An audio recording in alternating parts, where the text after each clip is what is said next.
And a good evening, folks, and welcome to Chillicothe's VA Memorial Stadium. Wouldn't you know it, rather, folks? We came back right in time for the singing of our national anthem. They just got done introducing both teams' rosters and starting lineups. So what we are going to do is go ahead and send it back for the first break of the Otters pregame show.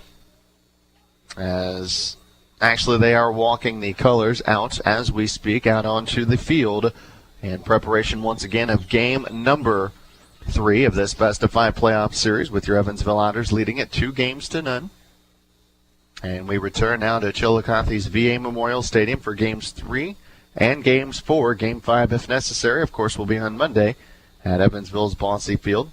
Otters need to win just one of the next 3 games to claim their first ever Frontier League championship. Anyway, like I said, they are walking out the colors as we speak, so what we're going to do is kick it out of here for the first break of the Otters pregame show. When we return, we'll come back with the starting lineups and get you ready for Game 3 of this best-of-5 series. Back here in a few minutes. You're listening again tonight to Otters Baseball on 91.5 FM WUEV.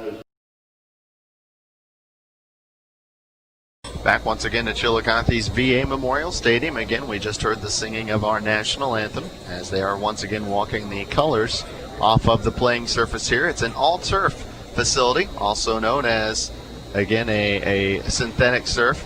Actually, I think they call it Actually, I'm not real sure what exactly the actual terminology is. It is the newest type of turf, though, that there is. Actually, turfus. It's an artificial turfus is the way that they word it now. This ballpark, again, which is one of the older in the league, which this is one of the, again, founding teams of the Frontier League playing in yet another championship series. They, just like the Evansville Otters, trying to win their first ever Frontier League championship. But for the Chillicothe Paints, it's now going to take a 2-0 comeback, just like what Evansville did against the Rockford Riverhawks. And just like the Rockford Riverhawks, Evansville now heads to the road, leading 2-0, and we all know what happened there.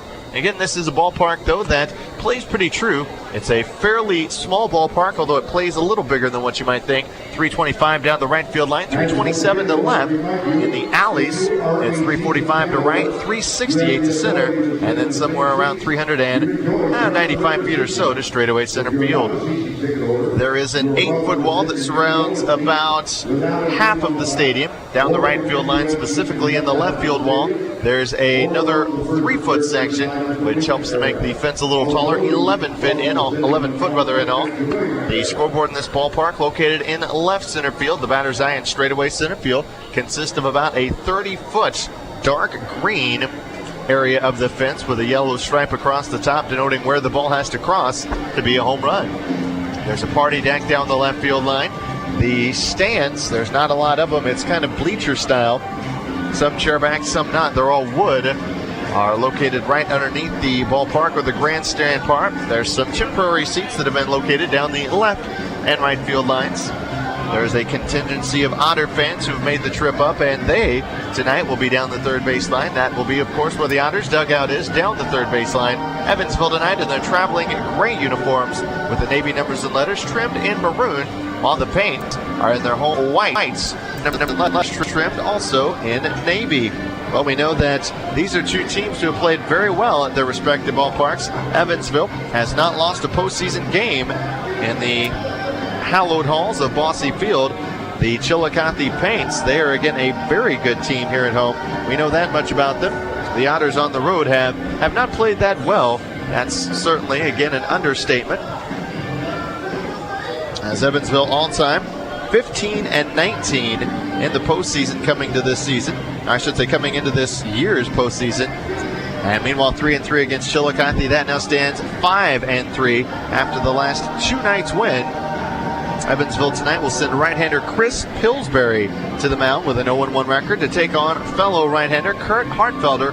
1 win and 1 loss. Hartfelder certainly is a guy to be reckoned with. He was nominated and received the award of the Rookie Pitcher of the Year, and deservedly so. 10 wins and only 5 losses with a 1.67 earned run average for the right-hander of this Chillicothe ball club. He made 8 starts, completed 3 of them, and in about 119 innings, surrendered 103 hits, only 22 earned runs, 3 home run balls. He has walked 27, struck out 67, and has held the league to a very small 2.30 batting average against. Against the Otters, 1 win, 2 losses. So this has been one of the few teams that he has actually struggled against, with a overall ERA of 1.80. Hard to believe you would have a losing record with an ERA below 2, but that has exactly been the case in 4 starts against the Otters. He's allowed 8 runs, 4 earned, 7 walks, and 15 strikeouts with a .256 batting average against. As again, Evansville will take their cuts against the guy who last time he threw, it was a 5-0 win over the Washington Wild Things. That was the series clinching win. Well, tonight, Glenn Wilson does not need his ace to go out there and clinch the win. He needs him to go out there and keep the season and the series alive, facing Evansville's Chris Pillsbury in his 2006 regular season. 6 wins, 4 losses, and an ERA of 2.71. Making 18 starts, he completed 2 of them. 109 innings pitched, allowing 112 hits, so better than a hit per inning.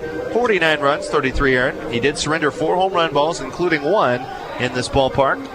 He has walked 53 and has struck out 96 with a .269 average against. Evansville, the lineup they will send out there tonight, starting 1 through 9, is the exact same starting lineup that we have seen in this entire series and ever since the Otters came home from Rockford. Starting things off will be the switch-hitting second baseman Frank Scott, hitting .246 in the regular season. More importantly, though, 21 stolen bases and also 63 walks. Batting second and playing out in center field will be Dale Mueller, the Otter right-handed swinger. Batting in the 3 spot, Princeton's own Jeff Goldbach, hit above 300 in the regular season with 17 jacks, 69 RBI. Interestingly enough, though, the Otters have not hit a single postseason home run. They've given up, I believe, 3. Batting cleanup tonight will be the left-handed hitting DH Adam Efron in the regular season. He blasted 7 doubles, 5 triples, and 6 homers. Followed up in the 5 spot by right fielder Mike Galloway, a kid who the Otters picked up for Bo Blacken. Galloway, again, was acquired late in the regular season. In the regular year, he hit .277 with 4 home runs and 37 RBIs. Batting 6th will be the rookie outfielder Grant Rembert, followed up by the shortstop Brian McKenna, a guy who has been with the team now for parts of 3 seasons, hitting 8th, a kid who has really stepped up his offense. He was our post-game interview last night, Tommy Panino. And finally, rounding out your starting lineup will be the corner infielder over at third, Kyle Smith, the right-hander. Otters enter tonight's play with a 5-2 record in the postseason. They have won 5 consecutive after dropping the first 2 against the Rockford Riverhawks. They finished up the regular season with a 46 win and 50 loss mark. Meanwhile, for the Paints, they finished 2006 21 games above 500 at 58-37, but they are now 3-3 in postseason play. Taking a look at the defense that Glenn Wilson's going to run out there, this is going to be a different looking lineup, far different than anything we have seen in games 1 and 2. Leo Grullon tonight gets the start in left. Ryan Kane will be in center field. Taylor Johnson, the former Gateway Grizzly outfielder, is in right tonight. Over at third, it's Adrian Cantu. John Ramostella, a great athlete, is over at first tonight with Travis Garcia and Paul Rutgers up the middle. With catching tonight, the duties go to Eddie Gonzalez, a guy who the Otters ran all over in game 1 to the tune of 3 steals in about 3 or 4 innings. The paint slitter took him out for fear of the Otters continuing their running barrage. So I am a little surprised to see Glenn running back out there. They have certainly loaded this lineup up, though, with left-handers against the Evansville starting pitcher, DJ Dixon, a guy who we've only seen in 1 at-bat in the postseason in this series. That was as a pinch hitter last night. He actually bats in the 3 spot, a very crucial part of the lineup. There is 4 of the 9 players in the lineup tonight that will bat from the left side, 3 lefties and 1 switch hitter.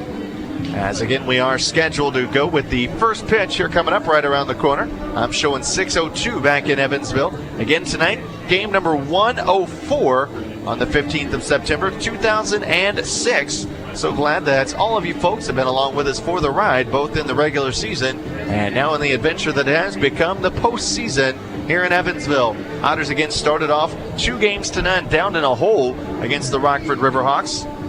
We're literally hanging on the edge of their seat the entire rest of that series. Had a bases loaded 1-out situation, did the Riverhawks.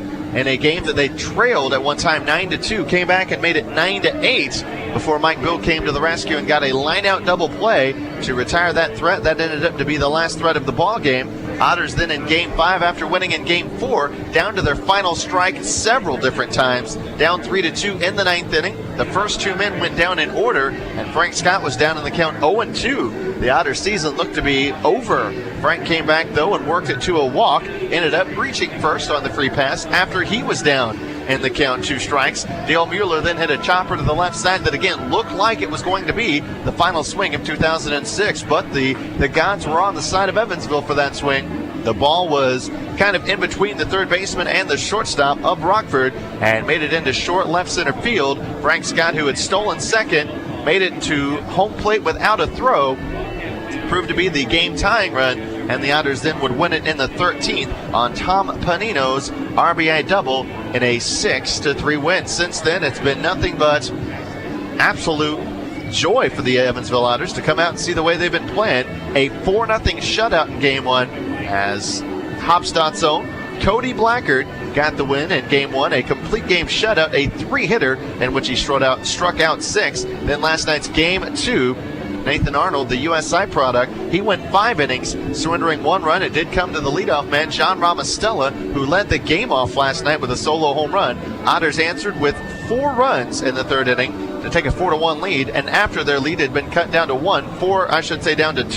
at 4-2, the Otters did answer with their final rally in the 7th inning, scoring twice on a error of all things. Again, not the way that you normally want to score runs, but in a best-of-5 series, and especially with a championship on the line, you will take runs any way that you can get them. Well, Kurt Hartfelder no longer warming up down the right field line. Chris Pillsbury is loosening, however, down the left side. The 3 umpires are huddled up at home plate. The teams have yet to take the field, though. Does not look well, obviously, now that it is 6:05. We will not make our scheduled start time. Tony Manners will be the man behind the plate tonight with Jim Shalley over at first base and Perry Costello, again, working the third base line. Folks, we'll go ahead and take our final break of the Otters pregame show. Again, when we return, we'll come back for the first pitch. Otters Paints Game 3. It's coming up around the corner on 91.5 FM WUEV.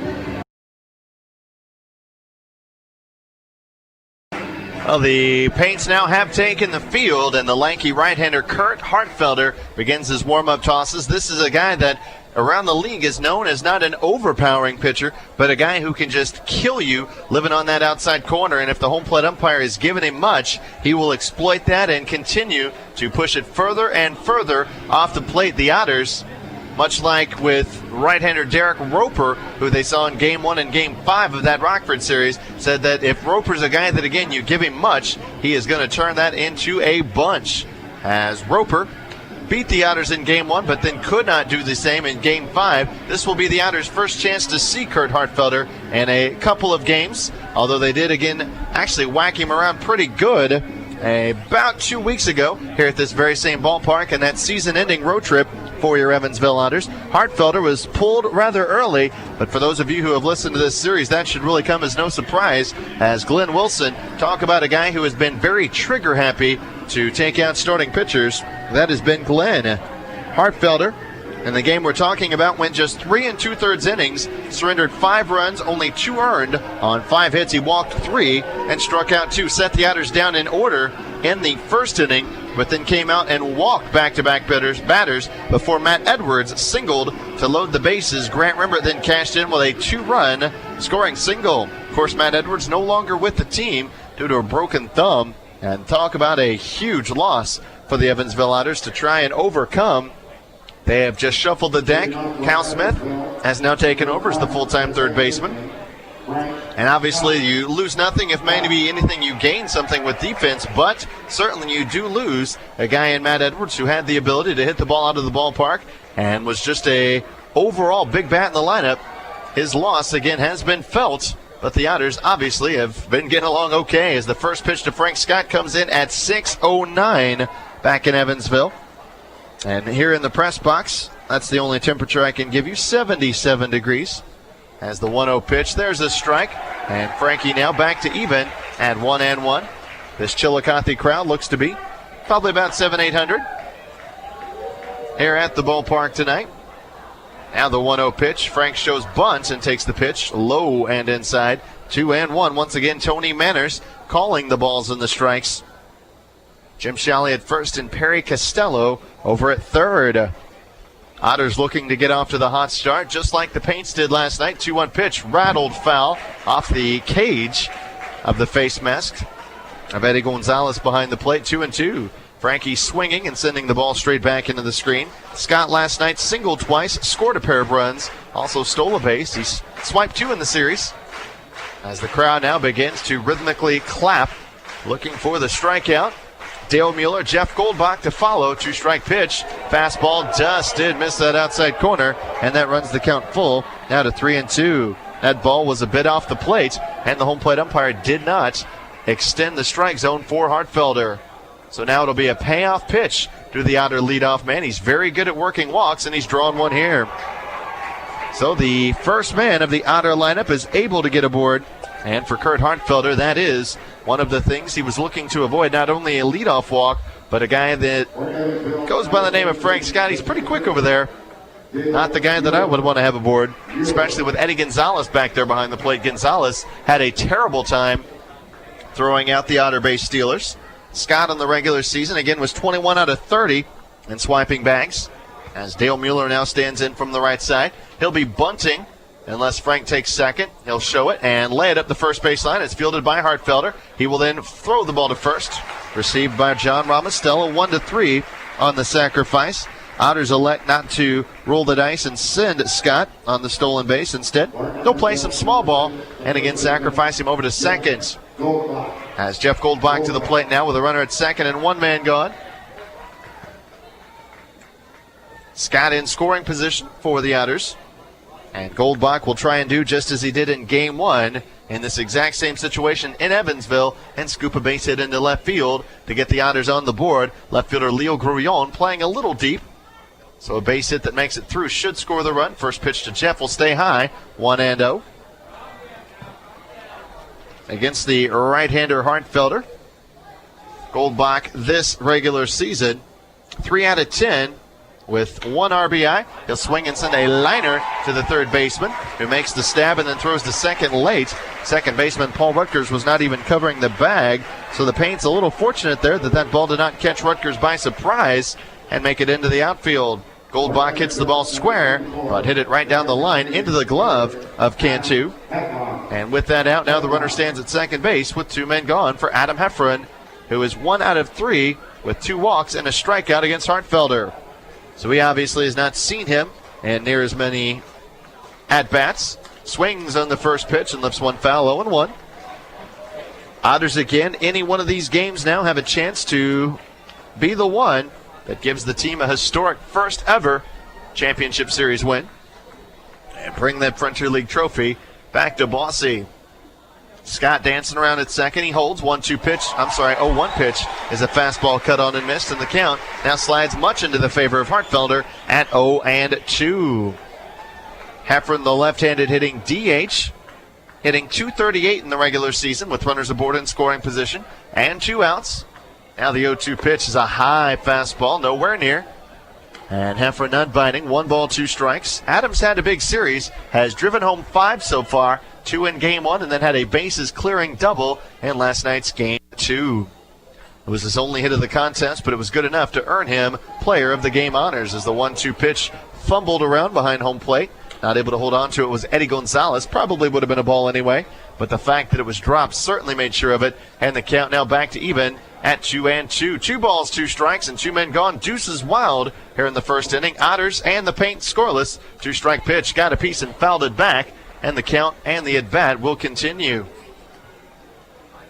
Otters again winning by 4 in each of the first 2 games of this series. 4-0 and 6-2.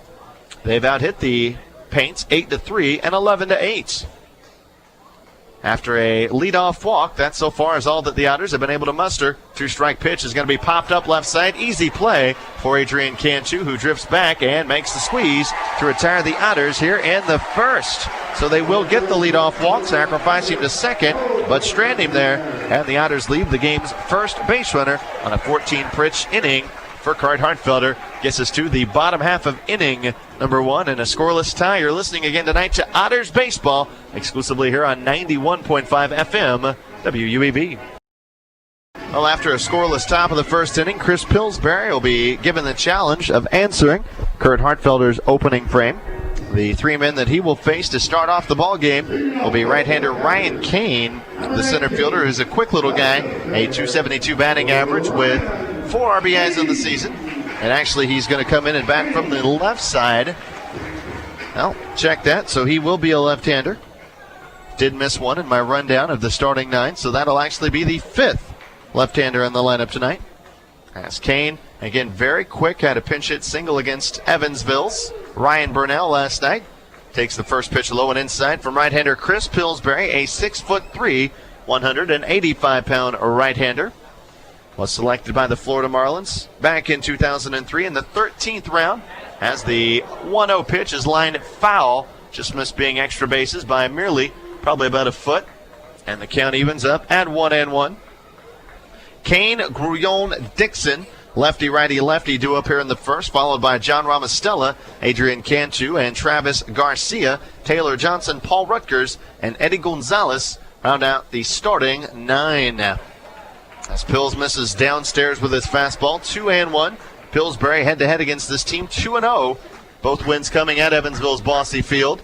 And the no decision coming in this ballpark. 2-1 pitch, fastball, little low of the knees, and the count now slides to 3-1. Chris in this ballpark got the start on August 31st, went 5 2/3 innings, gave up 4 runs on 4 hits, including a home run. He walked a season worst 6 and struck out 4. 3-1 pitch is pulled to the right side. Goldbach retreats. He'll make the play in fair territory, 3 unassisted for the game's first out here in the bottom half. So good job by Pillsbury, despite falling behind in the count 3-1. He'll get his man. Leadoff men have been the problem this year for Chris. If, in fact, you can say he's had many problems, I don't know that I can, because this is a kid who has thrown the ball very, very well. Leadoff hitters against Pillsbury, though, we're hitting .398 in the regular season. It's when you put him aboard in scoring position that he really toughens up. With runners aboard in scoring position, the average falls to 193. Put him aboard in scoring position with 2 outs, and it's 125 as the first pitch slider into Leo Grullon. Starts off the right-hander who started the season in River City as a midseason ad. Was released by the Rascals and now sits as a Chillicothe Paints. Swings and misses on a changeup, and Pillsbury, again after a bit of a shaky start, comes back strong with consecutive strikes. DJ Dixon, the DH, will bat next. Again, a guy who we have seen only in 1 plate appearance in the series. Kind of odd to see him batting in the 3-hole tonight. 0-2 pitch, slider away. As Pillsbury, again looking to match the 0 thrown up by Hartfelder. I would imagine you might see a few of those tonight between these two guys. Each the ace of their respective staff. Otters went down with a walk in the first inning, coming to Frank Scott, but that was all they could muster. 1-2 pitch. Fastball fouled back over the screen and over the ballpark, matter of fact, and the count again will hold at 1-2. Paints down in a 2-0 hole. Got to take this thing now 1 game at a time. If they win tonight, Game 4 will be right back here. Same time and same place. 1-2 pitch. Slider away. 2-2 now. Otters defensively have Rimbert in left, Mueller in center, Galloway in right. On the infield, it's Smitty at third, Goldbach at first, and up the middle, McKenna and Scott with Tom Panino behind the plate. Same defense you have seen the entire postseason. 2-2 pitch. There it is, called third strike over the outside corner. Pillsbury kept on baiting and baiting. Was nibbling on that outside corner, but then finally threw one over the outside third. And he takes care of Grullon, looking for the first out by virtue of the strikeout. Second out of the inning. That strikeout for Cancer is, of course, brought to you by Gary Craig of Aflac Evansville. Base is clear now and 2 men gone for DJ Dixon, a left-handed batter who in the regular season was a 158 mark. He takes a first pitch fastball strike. Had 1 home run and 2 RBI in the season. So, again, not a guy who is going to scare the pants off of you when you look at what he did in the regular season.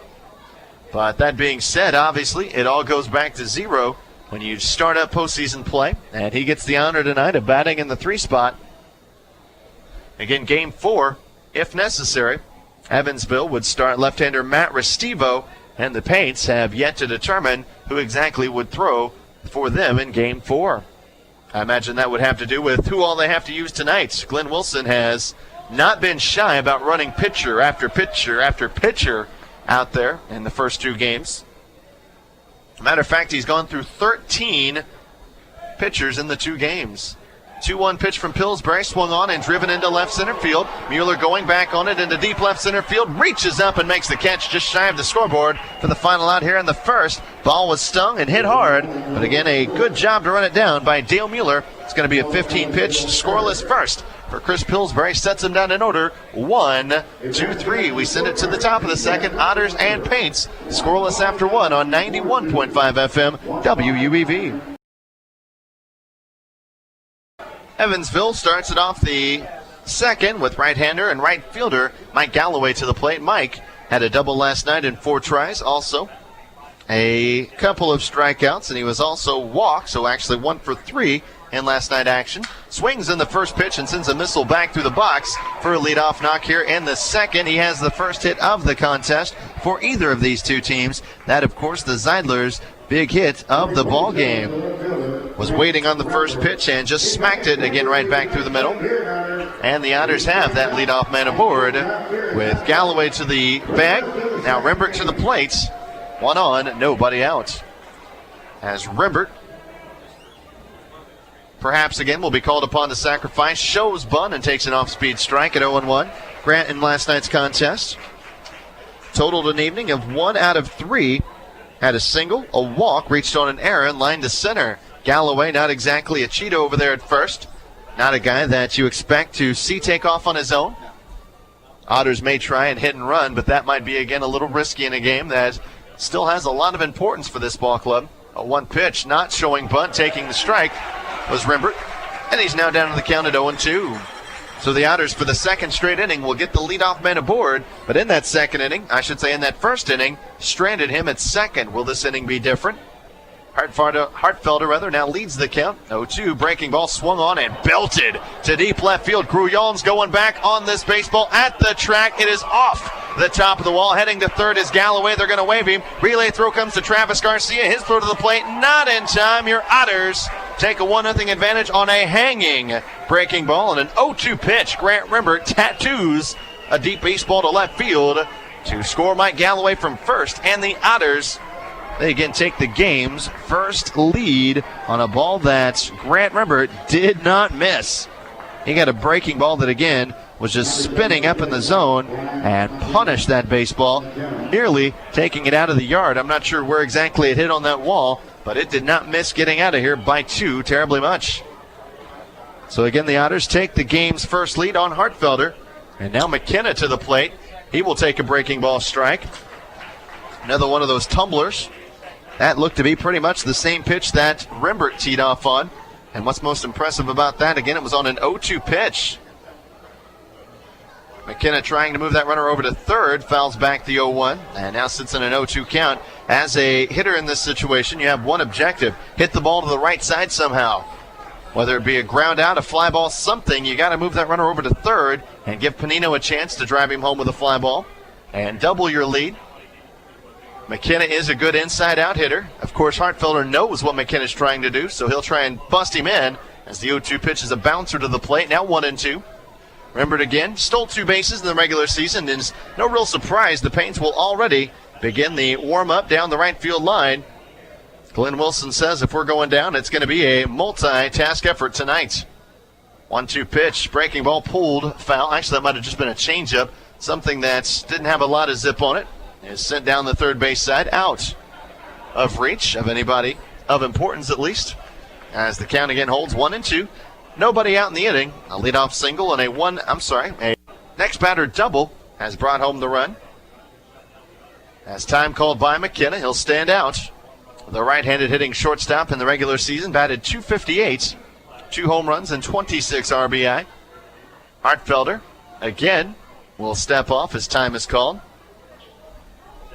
As again a right-hander up and loosening for the Paints. Down the line looks to be Luke Palmer, a righty who's getting up and loose. 0-2 pitch, fastball just did miss that outside part of the plate, and the count now evens at 2-2. Top half of inning number 2. Evansville, 1 run, 2 hits, no errors. Now the 2-strike pitch to McKenna. Took a fastball, took it low, took it inside, and that runs the count full to 3-2. Second time tonight now that Hartfelder has worked the count full. First one resulted in a Frank Scott walk. Otters would take a walk here. Whatever to keep the inning rolling along, as McKenna's instead going to lift the 3-2 pitch into right. Taylor Johnson makes the squeeze. Rembert fakes the go, and the ball will come in quickly. Johnson makes sure Rembert's not able to advance. The ball is hit in the air to the right side. Not quite deep enough, though, to advance that base runner. And now with an RBI chance for the Otters, it'll be the right-hander catcher, Tom Panino. Again, Rembert still aboard at second. And now Tom, who last night had 3 singles, 1 into right field, 1 into left, and 1 up the middle. And now here comes Glenn Wilson, just 7 batters deep into the ball game.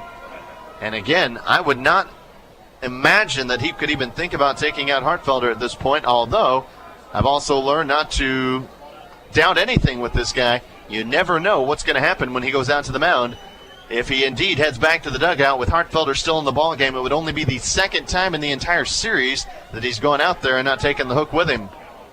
I imagine at the moment he is just assessing where exactly Hartfelder is, and if he has the confidence in not only himself, but those around him to get the job done. Looks like whatever he said was good enough to keep him in the ball game. And Wilson will scurry back to the dugout. Trip number 1 in what's probably going to be easily 6 or 7 on the night. As Panino now stands in from the right side with Kyle Smith, the Otter third baseman, to follow. A pair of right-handers stand in. And now Hartfelder will again look for the big out. As Panino stands in with that wide-open stance, gets a first pitch off-speed strike at 0-1. Tommy Boy, again, has had the majority of the big hits as of late for your Evansville Otters, which was always a nice surprise. Panino actually handling Hartfelder pretty well, 2 for 5 with a sac fly, hitting .400 against the All-Star.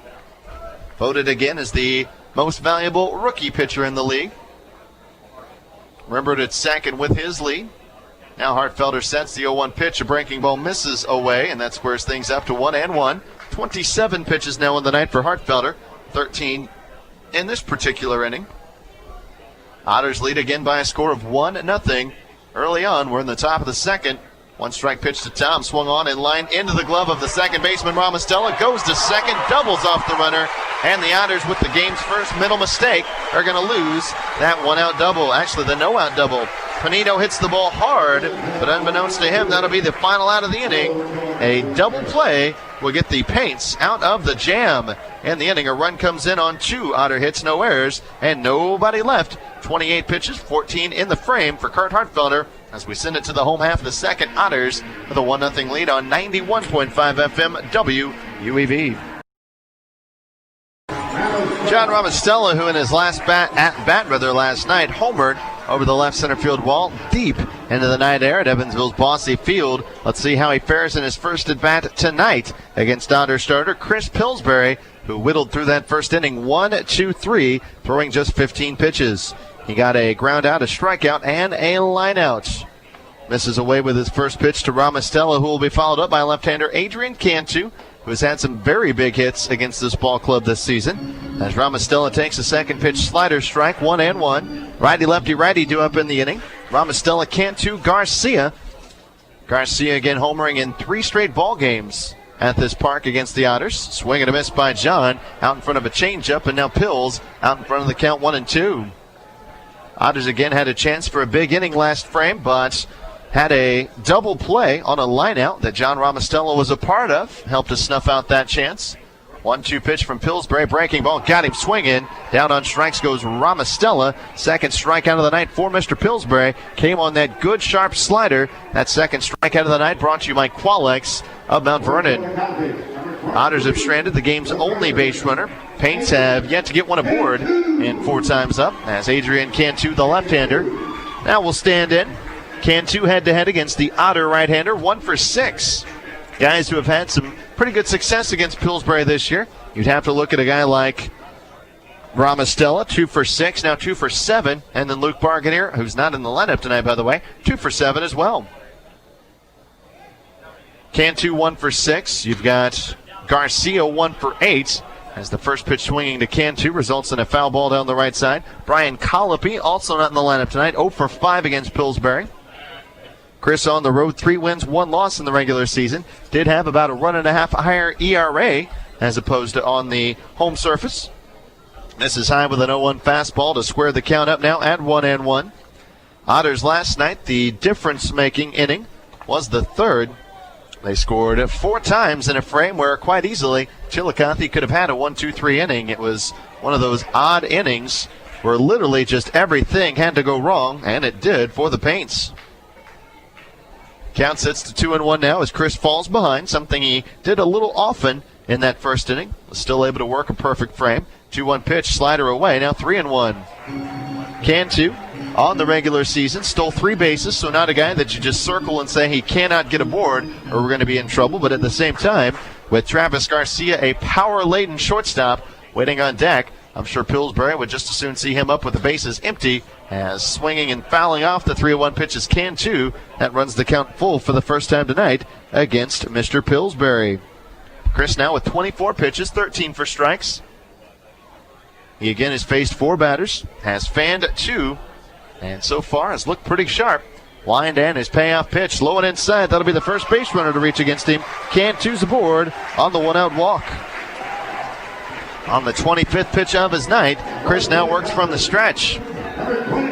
Again, you've got a catcher in Tom Panino who's thrown out 40% of base stealers. That's not counting the postseason behind home plate. And a guy who throws the ball pretty hard in Pillsbury, so not necessarily the best running combination for Chillicothe.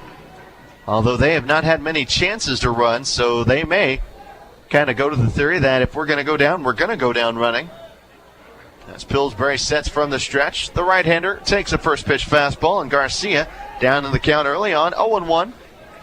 The flagpole in right center field right now showing no movement here in South Central Ohio.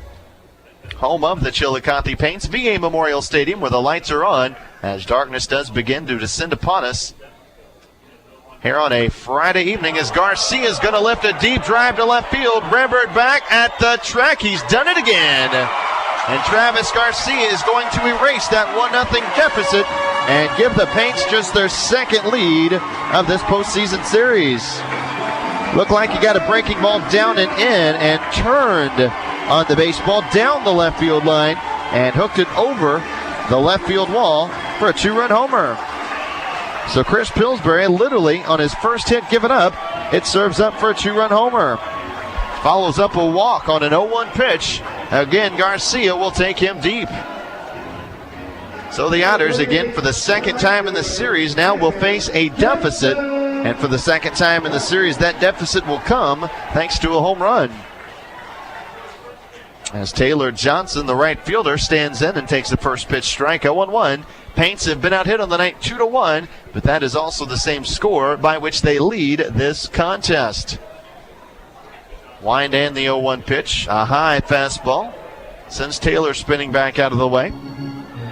For Travis Garcia, again, this is a very successful season for the right-hander. Had 11 home runs in the regular season and already has made an impact here in Game 3 of this series. As Johnson waves on the 1-1 pitch, now down in the count, 1-2.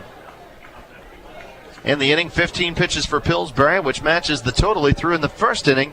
However, here in the second, he has gotten just the 1-man out so far. A walk and a 1-out homer for Travis Garcia give the Paints the lead. 1-2 pitch, a fastball stays high, and the count will even, now up at 2-2. Otters in their third inning will send 9-1-2 Smith, Scott, and Mueller to the plate. 2-strike pitch to Johnson, fouled straight back into the screen. And again, you get the sense that for Evansville, that last half inning might have been the frame where they had a chance to get something done. Had a runner at second, nobody out after already plating a run against Kurt Hartfelder. A line-out double play after a flyout capped the inning, though. Now the 2-2 pitch. Slider just did miss that outside corner. 3-2. Not a bad-looking pitch there at all for Pillsbury. It started outside, but looked like it probably backed up over that outside corner. And that round will run the count full for the second time in the inning. 3-2 payoff pitch. Pulled foul. It's going to bounce around towards the Paints dugout again holding the count steady at 3-2. Paints lead at 2-1. And Taylor Johnson trying to add on to that, or at least put a man aboard here in the second inning against Otter starter Chris Pillsbury, giving up his second home run of the season here at this ballpark. Both to Garcia as the 3-2 pitch hits sharply up the middle, past a diving Brian McKinnon into center field for a one-out base hit. Now 3 straight men have reached in the inning against Pillsbury. And the Otters' confidence strut replaced a little bit by the Paints here in the inning. And now Paul Rutgers will stand in from the right side. Paul, the second baseman in the regular season, hit .285 with 7 home runs and 36 RBI. One of those home runs coming here against the Evansville Otters. He'll be a tough guy to double up as the Otters will look to return the favor and turn an inning-ending double play of their own. Rutgers, a right-hander, stands in close to the plate. Runner goes on the pitch, swung on and fouled back. Johnson will have to retreat back to the bag. Taylor in the regular season was successful in 13 of the 14 tries. Don't know that he necessarily had a great jump there, though, so Panino knows that Johnson at least now a candidate to go. As again, Rutgers fouls back the pitch to fall behind 0-1. Jeff Goldbach at first holds aboard the base runner, who again ripped a 3-2 single into center field for the one-out base hit here in the inning. That followed up the 2-run homer. A 1 pitch slider did get the outside corner, and now Rutgers down in the count 0-2. Inning began with a strikeout of John Ramostella. Adrian Cantu then did coax a walk on a 3-2 pitch from Chris Pillsbury on an 0-1 delivery. Travis Garcia then belted, again a 2-run shot down the left field line, and that right now is the difference in the ball game. Paints looking to make it a big inning, though. They've already put up a crooked number on the board. Now the 0-2 pitch to Rutgers. That one will miss outside, 1-2. Paints have yet to strand a base runner after going down 1-2-3 in the first. Pillsbury down 2-1. Just trying to battle and keep the ball game close, give his team a chance to do their thing and swing the sticks. As Chris goes to first on the pickoff throw. Johnson back in standing. Taylor, a big tall kid, wears the pants up high, showing off those dark navy socks. He again started the season with the Gateway Grizzlies, but has since migrated east and joined the Paints. Has his lead off to the edge of the cutout. He'll hold 1-2 pitch, ripped into center for another base hit. Johnson will take the turn at second and head to third. Mueller's throw comes to the bag at second, and they're at the corners with just still one man out in the frame. So Pillsbury again getting whacked around in this inning. After retiring the game's first 4 batters, all of a sudden having a hard time getting an out. And he's not doing it by falling behind guys. He's been ahead of just about every one. Did give up the walk in the inning, and that's something that you just can't have. But against Garcia, the home run was an 0-1 pitch. Johnson hit a 3-2 pitch, and now Rutgers hit a 1-2 pitch. So the Chillicothe Ball Club doing a great job of 2-strike hitting. And now with 4 straight men reaching, they'll have them at the corner. Still just one man out for switch hitting catcher Eddie Gonzalez. And don't forget about Rutgers over there at first. He stole 14 bases in the regular season, and he may just indeed take off for second.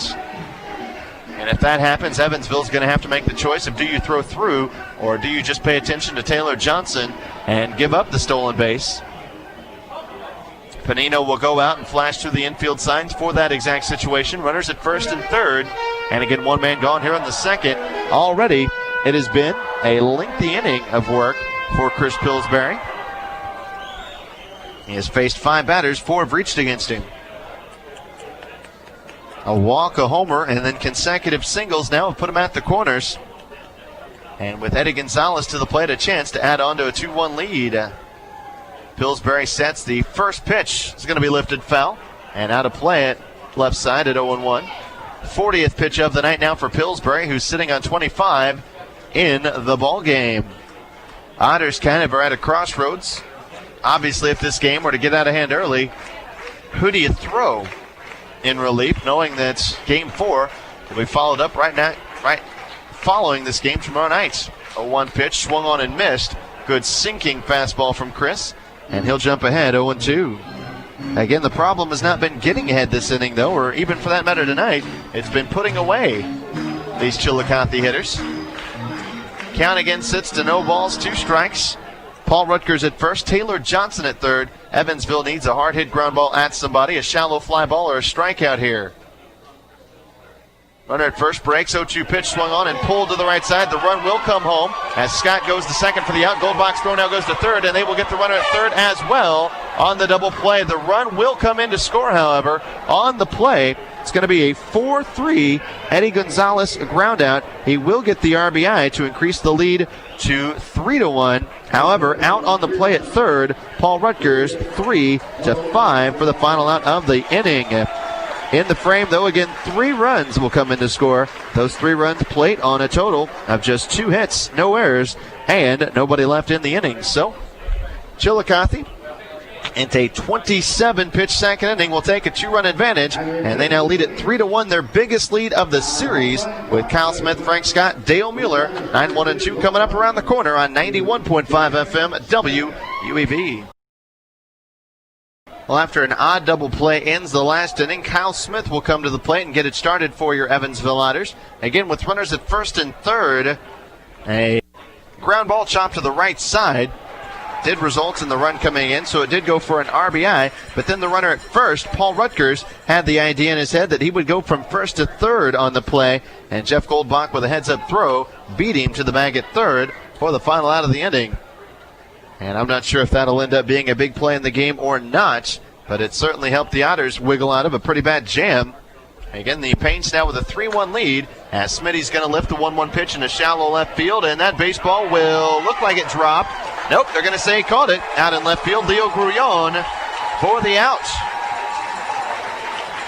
So an attempted pop-up for a base hit will go for the first out of the inning. And for the first time tonight, Evansville will not get that leadoff man aboard. A 3-run Chillicothe second now has propelled them to a 2-run advantage here in tonight's contest. And with the bases clear, here's Frank Scott, who drew a walk to start the ball game. And he will be hit by the first pitch and take his base over there at first. So the Otters continue their trend of getting early base runners. But now the question is, will they be able to move them around? 1 inning ago, had a leadoff single from Mike Galloway.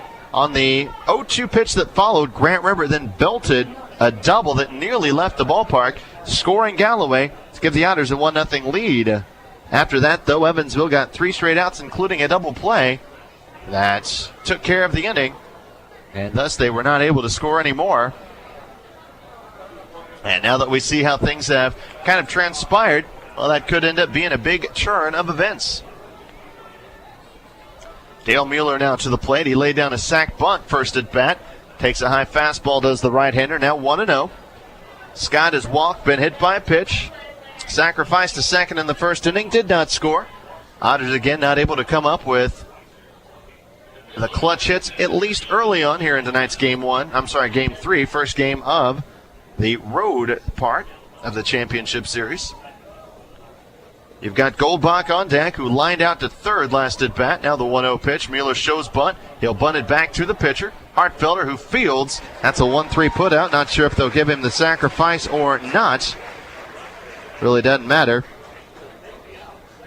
As going to the play, or I should say going to second on the play, Frank Scott. And now, with a runner in scoring position and 2 outs, it's Jeff Goldbach for the Otters. So certainly not a bad situation here for Evansville, because anytime you've got Goldbach up with a runner aboard in scoring position, you feel like you have a chance to do some damage in the inning. Jeff and Hartfelder again will square off yet another time. Kurt got the better of the at-bat first time round, as Goldbach again smashed a line drive right at third baseman Adrian Cantu. Scott taking a jogging lead over at second, holds on the first pitch, which stays downstairs to Goldbach, who certainly can do some damage his own right. Hit 2 home runs in one game last time the Otters visited this ballpark. Jeff can tie it up with a swing here. We've already seen a 2-run home run put up by the Paints. Now let's see if Evansville's big home run threat can see him one. It's the 1-0 pitch instead will be swung on and blooped into right field. Johnson comes in and makes the grab, and that retires the side. Goldbach tried to shoot one opposite way, but unsuccessful. No runs, no hits, no errors. And the Otters strand their second of the night. In a 8-pitch inning, Kurt Hartfelder hardly has to break a sweat as we send it to the bottom of the third, with the Paints leading your Evansville Otters tonight by a score of 3-1. As in the third, it's going to be top of the lineup: Ryan Kane, Leo Grullon, and DJ Dixon coming up next on 91.5 FM WUEV. Once again, leadoff man Ryan Kane, the center fielder, will get things started. He grounded a 3-1 pitch over to first last at bat as Chris Pillsbury starts him off inside with a first pitch delivery and 1-0. Pillsbury, after a 27-pitch second inning, certainly would benefit from a quick third. 1-0 pitch lifted foul, 1-1. He went through these first three batters in order back in the first inning, and again, would certainly appreciate the fact, or I should say the ability and the chance to do the same. Payne scoring 3 times in the last half inning on a 2-run homer and a runners at first and third ground ball to second. 1-1 pitch, curveball strike, now 1-2. Kane, Grullon, Dixon. A ground out, a strikeout, and a line out in the first inning in that particular order. Now Pillsbury in search of his third strikeout of the night. Instead gets a 1-2 pitch pulled foul off the bat, then off the body of Kane. A guy who batted .272 in the regular season. Had 25 hits, 2 doubles, actually 2 triples, 4 RBI, and 13 walks, coupled with 21 strikeouts. Tommy sets up inside for the 1-2 pitch slider. They'll appeal to first. Nope, didn't go. And that'll even the count up at 2-2. Game number 104 being played here tonight. And Evansville, when you figure in their postseason record, now with a 51-52 record. 2-strike pitch popped up the chute. Otter catcher Tom Panino has no clue where it is. Jeff Goldbach comes in hard, makes the diving, or not the diving, but the basket catch for the out. Tom had no idea where that baseball was, so his first baseman, Jeff Goldbach, had to take charge. He came in a full sprint and make the catch. Not an easy play at all for the Otter veteran over there at the first base corner. Not only did he have to make the catch, he had to do so by avoiding the bat, which was laying up the first baseline. Had to make sure not to step on that and blow out an ankle. Wouldn't that be what this team exactly needed? Right now, again, have basically run the same 9. Actually, not even basically, have run the same 9 out there every single night. So an injury now at this stage would just be absolutely killer. As Leo Grullon struck out looking first at bat. Now the 0-1 pitch to him. Slider swinging. He's down quickly, 0-2.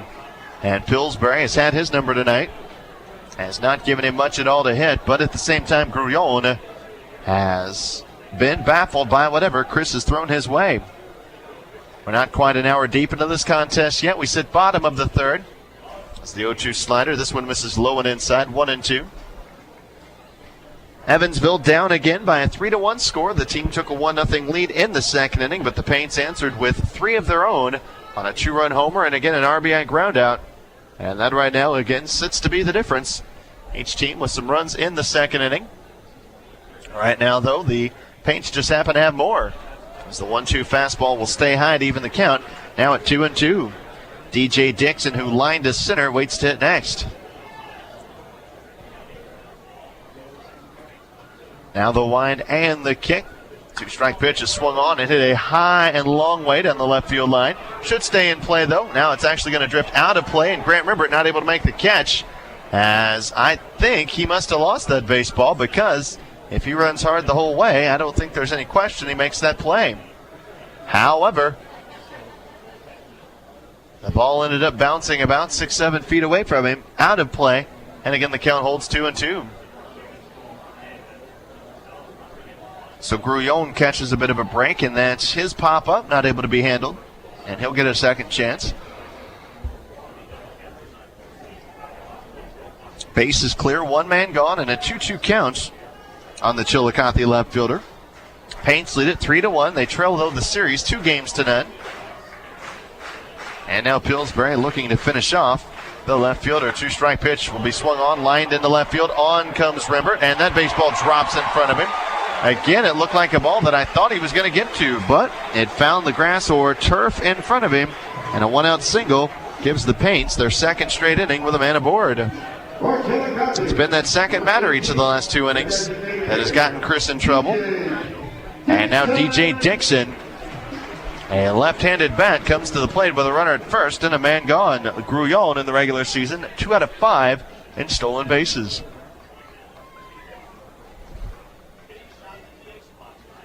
Greg Jelks motioning for his left fielder, Grant Rembert, to come in a few paces. First pitch to Dixon in for a called ball, a little low, 1-0. September 15th, 2006. Will this be the day that your Evansville Otters again make history and claim their first ever Frontier League championship? Paints trying to play hard to get. Right now out to a 3-1 lead. Runner at first fakes the go on the changeup, which is cut on and missed, 1-1. Chillicothe 3 runs on 4 hits. The Otters are run on 2 hits. Neither team has committed an error yet. Pillsbury already up to 14 pitches this inning. So he is going out there and not having many quick ones. 1 strike pitch, fastball high, 2-1. After a 15-pitch first inning, again through 27 in the second inning. And we'll finish probably in the 20s by the time this inning comes to a close, barring a double play. First baseman John Ramostella waits to hit next for the 2-1 pitch, which is popped up left side. It'll be out of play, though, as the Otter crowd will watch it get over their heads and make it on to the concourse area. Still 2-2 now. I should say it is now 2-2. Paints have been very aggressive on the bases. They have yet to attempt a stolen base, at least not a successful one. Each time they've tried, the ball's been put in play. But they did lose a man at third, trying to go to first or third on a base hit as the pickoff throw goes to first. Not quite in time, despite the fact that Grullon was actually lunging towards the bag at second. His body's momentum was carrying him towards second base, and Pillsbury caught him leaning. The fact, though, that Leo was not off the bag very far is all that saved him. Runner at first again with his lead. Pillsbury holds the baseball. Runner fakes the go on the 2-2 pitch, taken low, and that now will run the count full to 3-2. Third time already in the ball game that Pillsbury has had a full count. First 2 have both resulted in negative things for Evansville, a walk and a single. Runner at first most likely will be going here, as again Chillicothe has made a point. Wanted to play very aggressive baseball tonight on the bases. Runner goes, 3-2 pitch swung on, grounded right side. Frank Scott will have only one play, and that is to first base, 4-3. In safely at second. Now with 2 men gone goes Grullon. So a good job of starting up that base runner to stay out of the double play. If not, that's probably a pretty routine 4-6-3. Instead, now a 2-out RBI opportunity for John Ramostella. John with a strikeout, 1 of 2. Last strikeout of the night, matter of fact, for Pillsbury.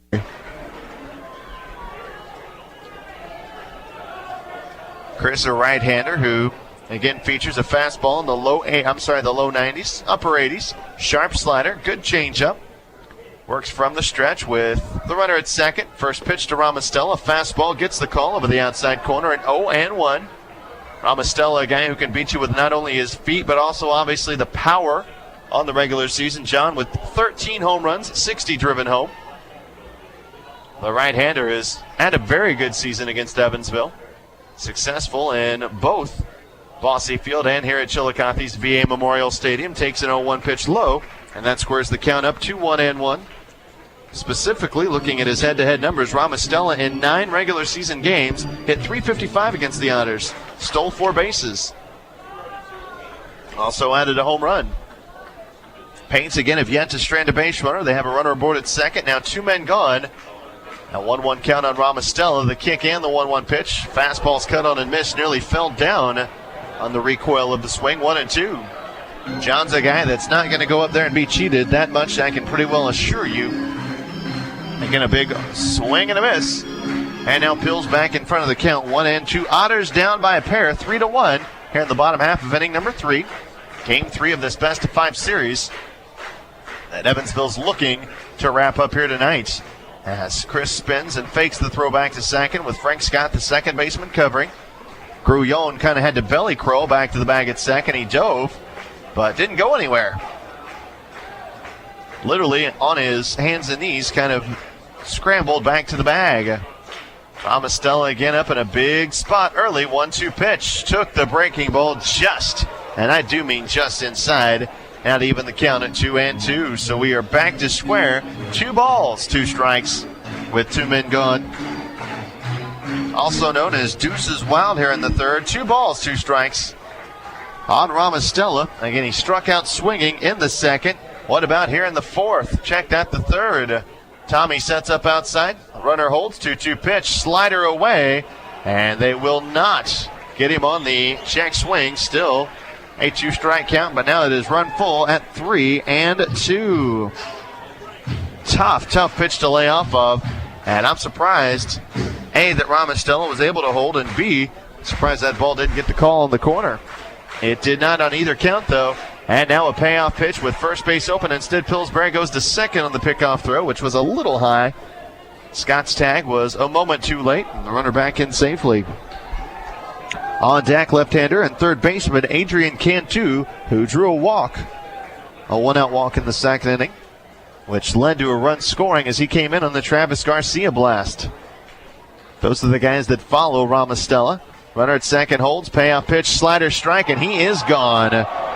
You couldn't have thrown a better pitch at a better time. Ramostella, not a whole lot he can say about that. That was just a dandy. And that strikeout for Cancer is going to be brought to you by Haley Maravich, who is donating 5% of her commission on all closed sales. Once again, like Haley says, those referrals rock. In the inning, no runs, a hit, no errors.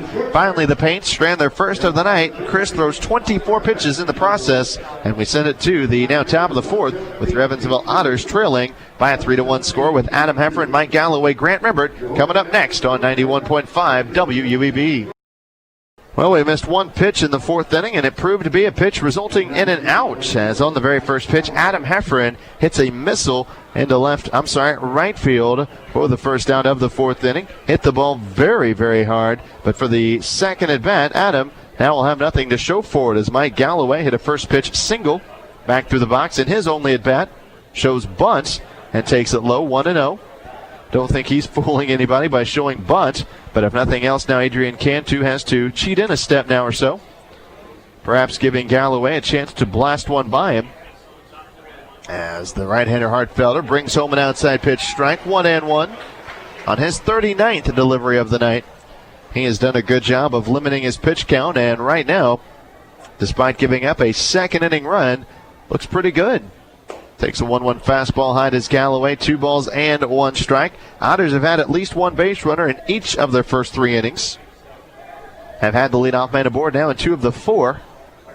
Rembert again waits to hit next. He has the lone RBI of the night as the 1-strike pitch bounced through the middle, and Mike Galloway has done it again. This time it comes with 1 out, but either way he'll pick up the single to put him aboard at first with 1 man gone for Otter left fielder Grant Rembert, who again did not miss taking the right-hander Hartfelder deep by much at all in his last at-bat.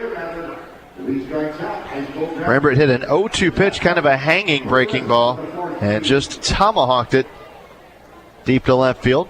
It went high off the wall and left, and that proved to be a big play because Rembert would not score despite the fact that he was in scoring position with nobody out. He hits from the right side and lifts the first one foul out of play right side at 0-1. Otters now being out hit by the Paints 4-3. A home run for Chillicothe and 3 singles. Evansville, meanwhile, with a double and 2 singles.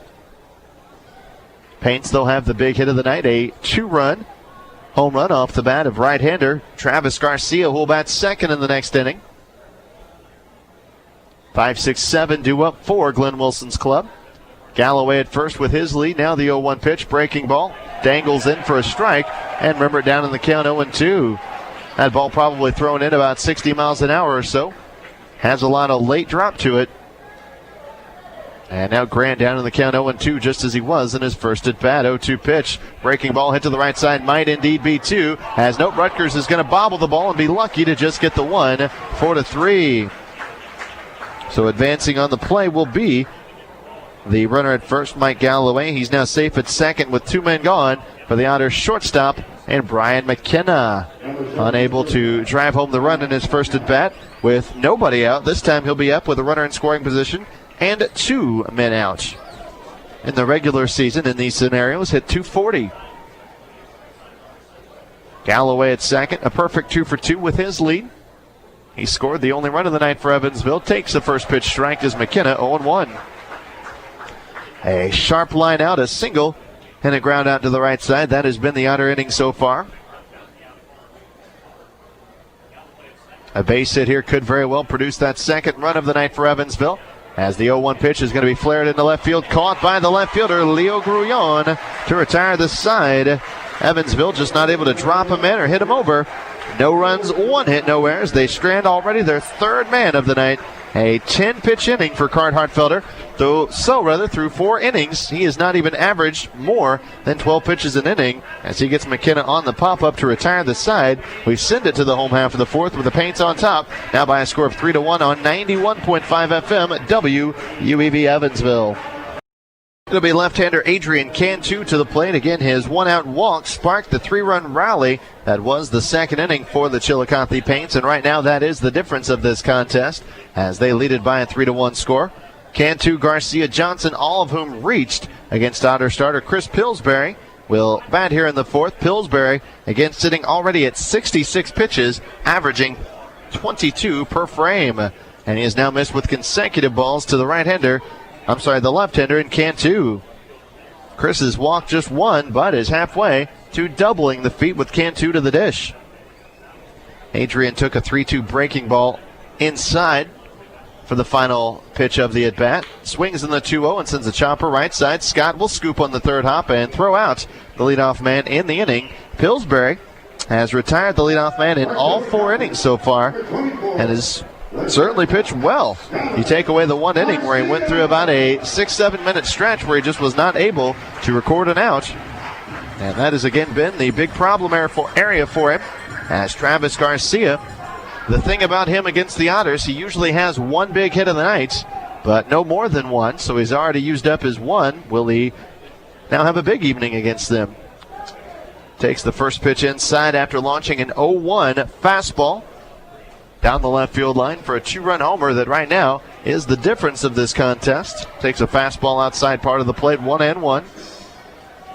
Garcia stays perfect with Taylor Johnson whistling a single on a 2-strike pitch in his last at-bat, waiting on deck. Garcia now ahead in the count, 2-1 after a low fastball. Otters have stranded 3 so far tonight, while the Paints have left aboard 1. Chillicothe has also turned the game's only double play. We're here on a Friday night. Once again, 3-1 your score. Game 3 of this best-of-5 series in Chillicothe. Now the wind and the 2-1 pitch. Breaking ball hit to the left side. Waiting on it is Kyle Smith. Lets it take the big hop on him, and then he'll fire it across the diamond 5-3 for the second out of the inning. And Chris now en route to his second perfect inning of the night. He'll have to get through Taylor Johnson first to do it. Taylor tonight again a perfect 1-for-1 this evening. And overall against the Otter, a right-hander, at least in a Chillicothe uniform, 0-for-2 with a walk and a strikeout. He was a guy, though, that always played well against Evansville while in Gateway. And continues to do so here tonight. Takes the first pitch low and inside. Tommy not able to squeeze it as the count goes to 1-0 in favor of the left-hander. 2 lefties that Chris will face in this inning. Left-handers hitting him at a 23-point advantage compared to righties. 283 to 260 is the 1-0 pitch hit weakly to the right side, and that'll easily retire the inning 4-3. So 3 ground outs in the innings later, and Pillsbury again perfect here in the 4th, and finally has a nice little short inning, throwing just 9 pitches as we have now played 4 innings complete here at VA Memorial Stadium, with the Chillicothe Paints leading tonight by a score of 3-1. Otters will send Tom Panino, Kyle Smith, Frank Scott 8, 9, and 1 to the plate. Coming up next on 91.5 FM WUEV. Evansville catcher Tom Panino will be the man to get the inning started for your Evansville Otters. 8-9-1 due up here in the 5th. as Evansville again trails 3-1 in Game 3 of this best-of-5 series. Panino tonight 0 for 1. Hit a sharp line drive to the right side, resulting in a double play. And his last at-bat, he takes the first pitch hanging breaking ball from Kurt Hartfelder up and in. And that opens the count and the inning at 1-0. Tom again 0 for 1 with Kyle Smith on deck as well, 0 for 1. As he swings and sends a line drive into left field for a base hit to start the inning. So that's the way the fifth starts here in Chillicothe. And the Evansville Otters off to a good start in the inning as Panino continues to just swing the bat and swing it well. As the leadoff man aboard for the third time in 5 innings. And to the plate, Kyle Smith up in what will probably be a good bunt situation for this Otter ball club. Smitty tonight again popped to left in his only at-bat of the evening. Third baseman Adrian Cantu comes in and exchanges a quick word with the starting pitcher, Kurt Hartfelder. And some action now will begin to brew down the right field line. Glenn Wilson is not going to waste any time. At the first sign of trouble, Kurt Hartfelder, his night will quickly come to a conclusion as again we saw 13 different pitchers run through games 1 and 2. Standing in from the right side now is Kyle Smith. He squares, shows bunt, lays down a beauty up the third base line. It's picked up and fielded cleanly by Eddie Gonzalez. Made sure that it did not roll foul. Wanted to get the out while it was available. And the sacrifice will go down 2-3, advancing the runner Panino into scoring position. He's now there at second with one man gone for Otter leadoff man Frank Scott. So Tommy now aboard with a chance to perhaps cut into this 3-1 lead. Scott tonight has walked and been hit by a pitch. Twice has ended up at second base, but has also twice been stranded at second base. The left-hander, who in the regular season drove home 22 stands in, swings in the first pitch and lifts a pop-up foul down the left side now to play 0-1. Dale Mueller, who has laid down a pair of sac bunts, waits to hit next. Scott and the Otters again attempting to cut into this 3-1 deficit. The hits now even at 4 apiece. Chillicothe, their big inning was the second. They scored 3 times on 4 straight men reaching as Scott trying to bunt his way aboard, lays it up the third base line. The throw to first is in time. Got him 1-3 on a bang play. Call at first turned in by Jim Shalley. Says that Scott was out by a millistep, and that'll go down for the second out of the inning. Advancing in the play, of course, will be Tom Panino. He's now there, however, with 2 men aboard. So the Otters, if indeed they get anything done, it's going to have to come with 2 men gone, and Dale Mueller will be the man to attempt to do that. He again has laid down 2 bunts tonight. And an RBI chance with a runner at third during the regular season, and these chances hit .220 in 2006. First pitch from Hartfelder is ripped back through the middle, and the Otters have cut the lead in to a 1-run contest, now 3-2. Cut that lead right in half as Dale Mueller picks on a first pitch single and blitzes it back through the middle for his first hit of the night. Coming down to score, Otter catcher Tom Panino, who led off with a single, was sacrificed to second, went to third on the Scott bunt, and now comes in to score on the Dale Mueller hit. Good piece of swinging there from the Otter right-hander. And now anytime you've got Jeff Goldbach to the plate with a man aboard, you got to consider him in scoring position. As the first pitch breaking ball, that ball just had all kinds of movement on it. Started up and in and broke low and away, taken for a ball at 1-0. Almost like the ball was on a string and then just propelled itself right over the area of the outside corner. Fastball strike over the outside part evens the count now up at 1-1. Mueller in the regular season stole a total of 27 bases. Eddie Gonzalez has not proven to be much of an arm behind the plate. The Otters again just ran all over him in game 1 as the fastball takes a shot at the outside part of the plate, ends up being a bit wide. 2-1. Again, 3-2 your score now here in the top of the 5th. Otters about hit the Paints on the evening, now 5-4 with a pair of hits in the frame. A double and 4 singles tonight for Greg Jelks' ball club. Again, game 4, if necessary, would be tomorrow night. Left-hander Matt Restivo getting the start for your Otters. And a TB8 for the Paints. That's, of course, only if necessary. As Mueller holds on the pitch, a 2-1 fastball away, 3-1. Kind of a half-hearted shovel toss down the first base line by Gonzalez. Mueller made it in standing. I don't think he even realized there was a throw coming down. Was not that far off the bag. Jeff should get a good pitch to hit here because you know they don't want to put the runner in scoring position for Adam Heffron. Mueller breaks on the pitch. A breaking ball doesn't matter. It's taken for ball 4. Mueller in safely at second on the walk. The second free pass of the night surrendered by Hartfelder. And that's going to put 2 on with 2 outs for Adam Heffron, the team's DH. Again, that high breaking ball stayed upstairs, and Goldbach took it. He's aboard for the first time tonight. And now with Heffron to the plate, Mueller's at second, Goldie at first. And once again, here is Mr. Wilson. He will come out and perhaps bring the hook with him. Not sure if indeed he's made up his mind just yet. I don't know if he has an idea before he gets out to the mound what he's going to do. Hartfelder again pitches into the fifth. Currently has gone 4 2/3 innings, which would not qualify him for the win, of course. Glenn has not yet made the signal, so that would lead you to believe that he will stay with the all-star starter. Adam Heffron tonight has popped up to third and has lined sharply into right field. He's 0 for 2, despite one of those two at-bats being a very well-struck baseball. And if he can drop one in here in the fifth, the Otters have a good chance of tying this one up at 3 apiece. As home plate umpire Tony Manners out to break up the congregated meeting on top of the pitcher's mound here at Chillicothe's VA Memorial Stadium, the all-synthetic turf, or turfus. Manners now joins in the middle of the conversation. Glenn Wilson given about an extra 15 seconds to make his point, and now finally the meeting is postponed. Earlier we saw Luke Palmer warming up. At the moment it is a southpaw up and loosening. And there's only a couple of those available. Drew Jackson, Brian Johnson, the only two left-handers in this roster. As now with the runner at first and second, Adam Heffron, a lefty, will dig in with Mike Galloway, a perfect 2 for 2, sitting in the on-deck circle. 2 on and 2 out in the inning. Otters again will try and squeeze one extra run out of the frame, tie this baseball game up. First pitch, fastball right around the knees, called a ball at 1-0. Not a bad looking pitch there for Hartfelder. Did not get the early call. Otters with 1 in the second, now 1 here in the fifth. Have got it to within a run. As taking the off-speed strike is Heffron. 1 ball, 1 strike. Adam was signed by the team in mid-July. And after sitting for about 2-3 weeks, came onto the scene and hit very well for Evansville in July. Tailed off a bit in August. As the 1-1 pitch too far inside to the left-hander, now pushes the count to 2-1. Crowd didn't like it, but the catcher's mitt, Eddie Gonzalez, he had to reach for that baseball. So Hartfelder was not able to hit the target. Count now again to 2-1.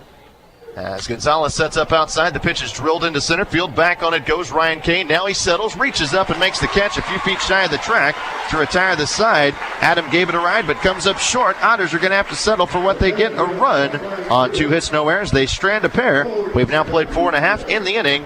A total of just 10 pitches thrown by Hartfelder. As we move to the bottom of the fifth, 8-9-1 coming to the plate for the Chillicothe Ball Club, now leading by a 3-2 score. You're listening again to Otters Baseball tonight on 91.5 FM WUEV.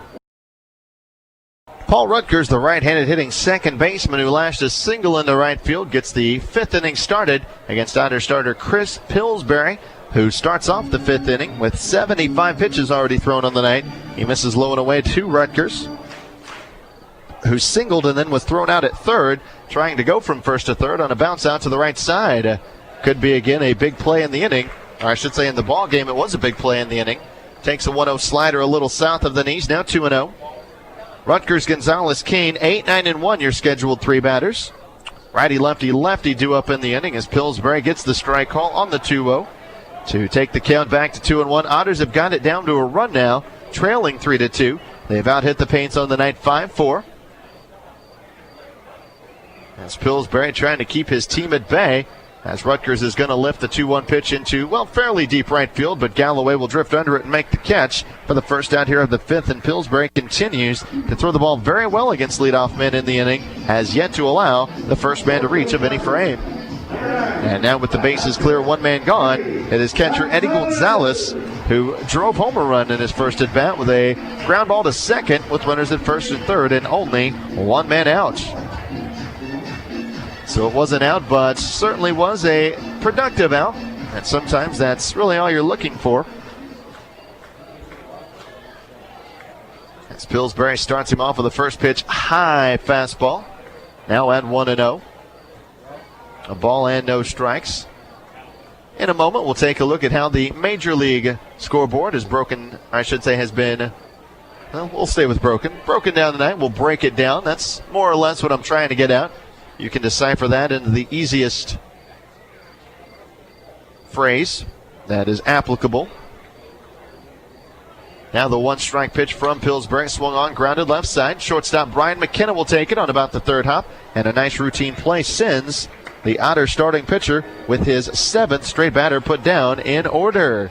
So Pillsbury, after giving up the base hit to Leo Grullon back in the third, has been perfect ever since. And he will attempt to do so now and keep that streak alive against the leadoff man, Ryan Kane. Told you we'd run through those scores. Let's start off in the American League, where Cleveland has taken a 4-2 lead against the Minnesota Twins. That game's in the top of the 5th, bottom 4 in Detroit. It's all Tigers tonight. They are blanking the Baltimore Orioles 6-0. In the middle of the 6th, Toronto trailing at home to the D-Rays 2-0. Seattle losing in Kansas City tonight by a score of 4-0. Some West Coast baseball later on. It'll be the Angels of Anaheim in Texas, followed by the White Sox in Oakland. Boston, New York. Yeah, that was postponed due to some rain. Rain on the East Coast. 2-0 pitch, a shattered bat grounder over to third that Kyle Smith will handle to put away Kane and the Paints for the second straight inning in order. 1, 2, 3. So needless to say, a good inning of work for Otter starter Chris Pillsbury. He throws just 9 pitches in the frame and gets us to the top of the 6th with your Evansville Otters still trailing by a 3-2 score for the Paints. It'll be Evansville coming up with Mike Galloway, 2 for 2, Grant Rembert 1 for 2, and Brian McKenna 0 for 2. That's your trio coming up next on 91.5 FM WUEV. Just had a change made defensively for the Paints. As you might have heard over the PA system, Luke Barganier will take the pace of Leo Grullon and bat second in the lineup, which means he will lead off the bottom of the 6th. But more importantly here in this inning, he will play left field with Evansville sending right fielder Mike Galloway a perfect 2 for 2 to the plate. As Mike has had the number tonight of Kurt Hartfelder, has scored one of the 2 Otter runs and looks to stay perfect. Takes a first pitch breaking ball that misses low. Hartfelder now has gone a total of 5 innings, surrendering 2 runs on 5 Otter hits. Has thrown 57 pitches. His 58th, again, looked pretty darn good, but called a ball 2-0. Galloway, a single to center and a single to center. One was a liner, one was a bouncer. Both have been the same result, though. 2-0 pitch. There's a strike outside part of the plate, 2-1. Otters have again continued to out-hit the Paints tonight, 5-4, although it has not led to success on the scoreboard. They trail them by a run. 2-1 breaking ball rolled weakly up the third baseline. Charging, it'll be the third baseman. Bare hands, then throws to first, not in time. And safe at first will be the Otter base runner. And a good play turned in by third baseman Adrian Cantu on a slow roller hit up the third baseline. But Mike Galloway, he'll beat it out at first on the topper. And he's now a perfect 3 for 3. So a good night turned in from the Evansville right fielder. The only Otter to be perfect. Matter of fact, the only Otter with more than 1 hit. And he's got 3. As Grant Rembert now stands in, he will square, shows bunt, and punches it foul into the screen. 0-1. Grant hit an 0-2 pitch double off the wall high in left field. First at bat, grounded to the right side and is next in a ball that looked like it might have been good for 2. But second baseman Paul Rutgers not able to field it cleanly, bobbled it, and that cost him the chance for the double play.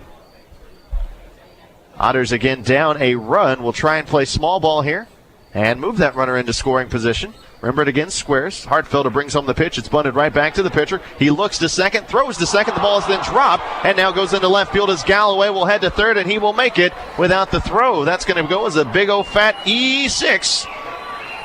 And the Otters now have him with runners at the corners. Grant will get credit for the sacrifice. He reaches on the fielder's choice. And meanwhile, Galloway will go to third on the error. A big break here for the Otters in the 6th inning. Rembert bunted it back to the pitcher, who then threw, just as he should have, right to the bag at second. The ball then tipped right out of the glove of shortstop Travis Garcia. And now McKenna up with runners at the corners. Nobody out. He's going to pop that first pitch up on the infield. Cantu will take it for the out. Huge out. Turned in from Kurt Hartfelder on the first pitch. Again, McKenna not able to do much with it. And now it's up to Tom Panino for the Otters. Again, Evansville, no doubt about it, was just handed a king-size break. As a good team, though, you have got to take advantage of these situations. Runners at first and third, nobody out. If you don't score here, it's going to be a tough night. As Panino, 1 for 2 tonight, has lined into a double play. That's something that Evansville's going to have to be careful of and be very careful on the base pass not to get doubled up. And he's also whistled a single in to left field. We'll see how Hartfelder works him. The right-hander who again sits in with that open stance. Takes a first pitch slider away, 1-0. Kyle Smith, a pop-up and a sacrifice, waits to hit next.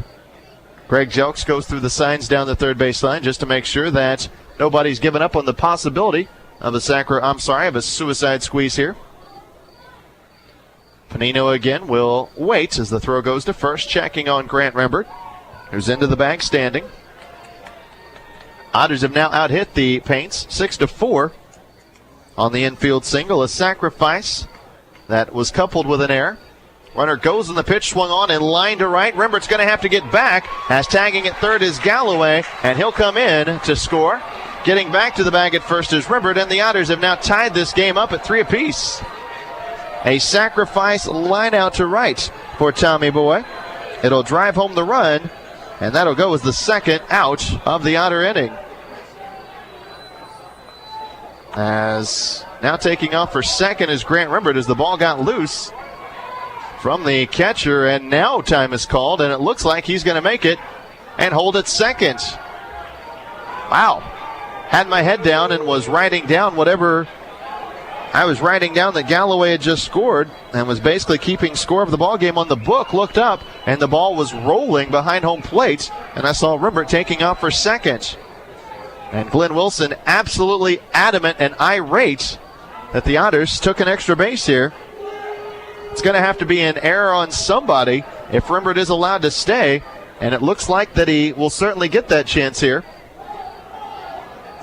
Otters have again tied this baseball game up now at 3 runs apiece, as Panino again will line out on the sacrifice. Galloway in to score on the play. The run unearned, as will any other runs in the inning be. And then again, Grant Rembert moves up 90 feet on what will have to be ruled as an somebody. Wilson heads back to the dugout, not at all happy. And now Rembert, again, now in scoring position. It's going to be charged to the shortstop, Travis Garcia, his second error of the inning. As swinging on the first pitch is Kyle Smith, hits it right back to the pitcher, so all that really comes to nothing. Smith will ground out on the first pitch to retire the side. Otters get a run. It comes on 1 hit. There were 2 errors in the inning. A man left. And we head to the bottom of the 6th now in a 3-3 tie here on 91.5 FM WUEV Evansville. Once again, folks, welcome back to Chillicothe's VA Memorial Stadium. Mark Moesner with you here on a Friday night as the game taking a weird turn. As again, the Otters were able to score the tying run on a sacrifice lineout. That was not the odd turn of events, though. And apparently what happened in between the play was the throw came in from right fielder Taylor Johnson to the shortstop, who then when his throw came back to the pitcher just again to take it back to one, so to speak, or back to dead, his throw got away from the pitcher and went to the backstop, and nobody was really paying attention. Grant Rembert, with a heads-up play, moved up 90 feet. Ended up not mattering, but again, it was kind of confusing to look up and see the ball literally in play. As the 1-1 pitch hit weakly right side, Pillsbury will field it and shovel the ball to first. Received by Otter first baseman Jeff Goldbach for the 1-3 putout and the first out of the inning. So retired on the play will be the left-hander Luke Barganier. And now with the bases and gone once again for Chris Pillsbury. That is now a total of 9 in a row set down. And DJ Dixon will stand in, a line out to center and a ground out to second. That has been his evening. Swings on the first pitch and hits a base hit. Back through the middle. He's now 1 for 3. So DJ Dixon quieting all those critics who said, what in the world is this kid doing in the lineup? Well, he shows what in the world he's doing in there. And again comes through with a clutch base hit. So, now John Ramostella to the plate with a chance to add on to the 3 runs scored so far by the Paints here in this 3-3 tie. As again, Barganier is now aboard. Dixon over there aboard at first. Barganier led off the inning with a ground ball. But now Dixon aboard. First pitch to Ramostella, fastball strike outside part of the plate. John's not been real happy with the strike zone tonight, and he's not been afraid to let the home plate umpire know about it.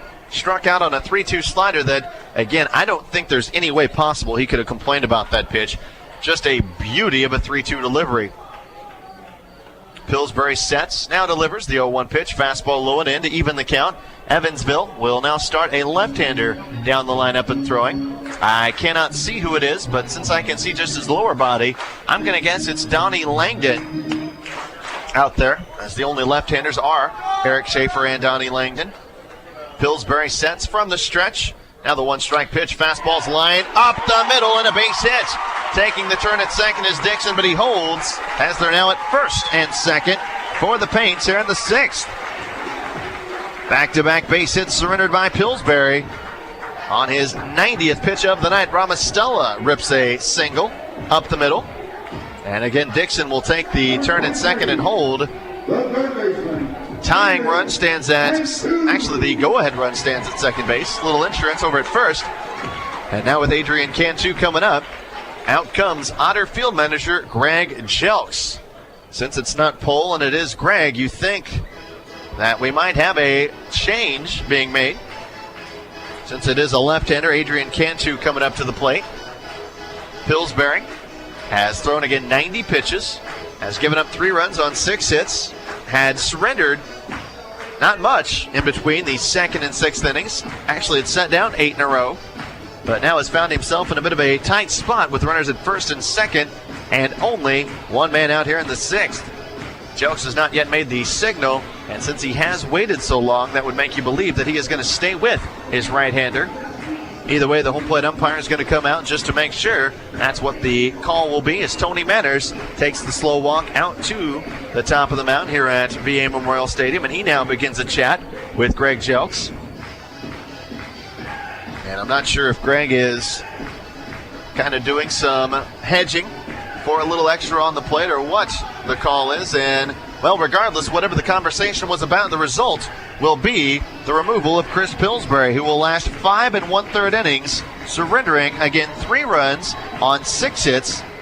He ended up walking only 1 while striking out 3. He is responsible for that runner at first as well as the runner at second. And Donnie Langdon now into the ballgame for your Evansville Otters, a part of the first Grandpa's Swap Shop pitching swap of the night. Again, if there's anything you would like to swap, do it at Grandpa's. We'll be back in a flash as a part of this timeout. You're listening again to a 3-3 ball game on 91.5 FM WUEV. It will be Evansville left-hander Donnie Langdon who will enter the fray. He inherits a pair of base runners here and will do his best to make sure that this ball game stays tied at 3 runs apiece. Donnie's numbers on the regular season: 3 wins, 3 losses, and a 2.74 earned run average.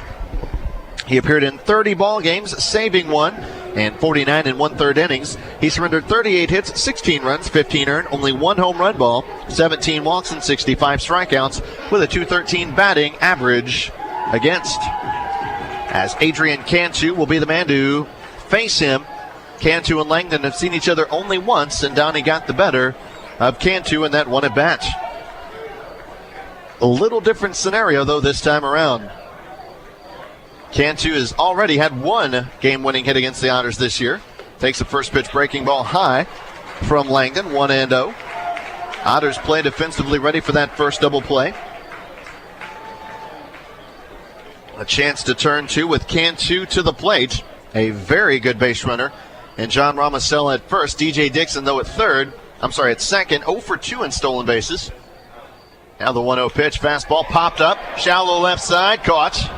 That's by Kyle Smith for the second out of the inning. Off the bat, it looked like it might have a chance to sneak into left field, but a good play by Evansville's third baseman, Kyle Smith, took away any chances of that. And now Travis Garcia will come up with the runners at first and second. Evansville will stay with their left-hander. Garcia this year 1 for 1 against Donnie Langdon. So he has seen him only once, but has been perfect tonight. Again, 1 for 2 with a 2-run homer. Told you, though, that he typically only gets 1 hit a night against Evansville. He has already had the 1, a 2-run homer in the second inning. How about now? First pitch breaking ball puts him down in the count early, 0-1. Inning was started with a Luke Varganier comebacker. Back-to-back singles by D.J. Dixon and John Ramostella. Then knocked out Otter starter Chris Pillsbury. Donnie Langdon relieved him and has relieved him to the point of 1 out in the inning to put 2 total outs on the frame. Donnie again sets. Now fires the 0-1 pitch. A little low with his fastball. That'll square the count up at 1-1. Should the inning continue, Taylor Johnson, another left-hander, waits to hit next. He was certainly handcuffed by the left-handers that Evansville threw at him in the last 2 nights. Although Garcia, quite honestly, in this situation just scares you to death. In the regular season, Travis, a .289 hitter. 1 strike pitch to him, fastball sliced foul, and out of play down the right side, 1-2. Hits are even, runs are even. However, for the Paints, they have committed 2 errors, one of which cost them a run. And in a tie ball game, that obviously right now is the difference. 3-3 here in the bottom of the 6th inning. Again, the Otters just trying to keep this ball game tight and take a lead late. Donnie Langdon sets the 2-strike pitch. Got a piece of the fastball again, did Garcia, and sends a long fly ball foul. And out of play down the right side, still 2-2. Each bullpen is silent, which is the first time in a while you could say that for both teams. Chillicothe's has been humming for most of the night. Coming up on 8 o'clock back in Evansville, again here in a 3-3 tie. Travis Garcia, 1 for 2 tonight, was retired on a 5-3 roller in his last at-bat. Otter starter Chris Pillsbury in line right now for the win if Donnie Langdon can pitch him out of this jam here in the 6th. Evansville, start counting outs now. 10 outs away if they can score a run from raising that flag. Langdon again ahead in the count. 1-2 comes set. 2-strike fastball just did miss extra bases. Flip down the right field line and foul. Still 1-2. Well, I don't think that Garcia's been fooled. He's just been out a little far behind on the last 3 pitches. And Donnie's 90-mile-an-hour fastball will do that to you. They always say if you're going to go down, you want to go down on your best pitch. So I'm not sure you'll see Langdon go anything other than fastball here. He's got a decent breaking ball. But again, you'd hate to get beat throwing something that you're stacking best. They set up inside now on the right-hander. 1-2 pitch, fastball. Jerked it foul left side. Tell you what, Garcia, he is not missing the barrel on any of these swings. He's getting a fat part of the bat on each time up. And again, you can hear this crowd ready to explode as their Paints scored 3 in the second to take a lead, but Evansville has since answered with 1 in the 5th and 1 in the 6th to now tie this ball game up. In the 7th, by the way, for Evansville, it's going to be top of the lineup, Scott Mueller Goldbach. Got to get there first, though. Langdon tries to put away Garcia. 1-2 breaking ball. He did throw the off speed. It's pulled foul off the facing of the Otter dugout. Still 1-2. 1 ball, 2 strikes. Again, the Otter contingent of fans gathered down the third baseline just past the dugout. Garcia this year with runners aboard in scoring position and 2 outs, hitting .268 in this situation.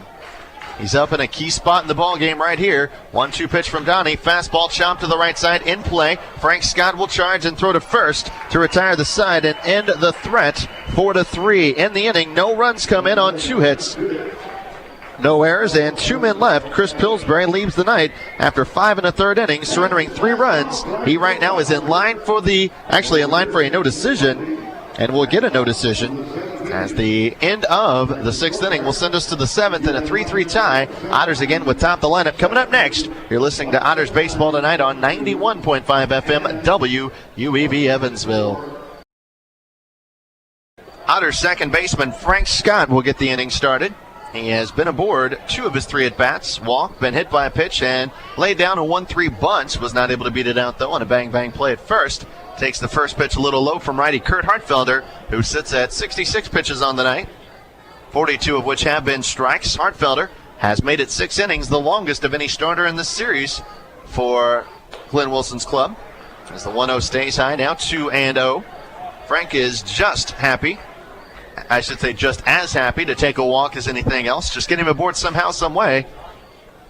Although tonight he hasn't been able to score a run, more often than not, you get him aboard, that's trouble. Takes a 2-0 letter high fastball, and that sends the count at a 2-1. Earlier tonight, we ran through the American League scores. After the Frank Scott at bat, we'll delve into the National League. 2-1 fastball inside part of the plate. Scott has taken 4 straight, 2 for strikes, 2 for balls, and the count now squares at 2-2. Dale Mueller 1 for 2, Jeff Goldbach 0 for 2. That's the duo to follow. Wind and the 2-2 from Hartfelder. Breaking ball is slashed out of play. Still 2-2. Well, let's take an early start at those National League scores. Brewers in Washington tonight. They lead it in the 7th, 5-1. Mets trail the Pirates 4-1. It's the Marlins 6, Braves 3. That game in Turner Field, bottom of the 5th inning. 2-strike breaking ball. Again, Frank gets a piece to stay alive. In Houston tonight, it's the Phillies 4 and the Stros nothing. With Roger Clemens on the hilltop 3. San Francisco trailing in St. Louis 6-1. Later tonight, Colorado's in Arizona. San Diego in LA. With the only final today, Cincinnati 4, Cubs nothing. 2-2 pitch, a high fastball will send the count full 3-2. Did not miss by a lot, but just off the plate to again send the count full. Only the 3rd time tonight Hartfelder has taken the count full. 3-2 pitch popped up left side, playable. Who wants it? Garcia, the shortstop, will give way to Barganier, the left fielder, who makes a squatting catch for the first out of the inning.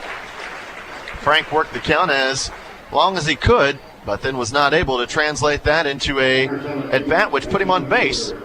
And with the leadoff man now retired, Dale Mueller will go to work with the bases clear and a man gone. Dale's RBI single in the 5th cut the lead at the time down to 3-2. Mueller on the night, 1 for 1. Laid down a pair of sac bunts and singled. So he has fared well so far against Hartfelder. Fouls away the first pitch down the right side and out of play. 0-1. Again, the game fairly even when you look at the runs and the hits. But right now, that 1 unearned run, thanks to the 2 Chillicothe errors, looming large. Goldbach to follow, and if he gets up with a chance to drive home a run, that's going to be trouble. As here's a bouncing ball sent back up the middle. Garcia double pumps the ball and still got his man at first, 6-3. Couldn't quite pull it out of the glove the first time, reloaded, and then threw a solid shot across the middle of the diamond on the run, cutting behind the bag, 6-3. A slow roller hit back up the middle. That eluded Kurt Hartfelder. Garcia again cut across the middle of the diamond. Fielded the ball just behind second base. Pulled it out once. Couldn't get it out quite cleanly. So double pumped the baseball and still got the speedy Mueller 6-3. And Garcia, probably the best shortstop arm in the league this year. As Jeff Goldbach gets a first pitch fastball that looked about an inch off the plate, called a strike. 0-1. Hartfelder trying to complete 7 and send us to the stretch. A 1 pitch. This one bounces, evening up the count. He's thrown 77 pitches, 11 in the inning, in search of his very first perfect inning. Be interesting if he pulled it off here in the 7th. 1-1 pitch drilled, but foul down the left side. Well hit, but well out of play. Now 1-2.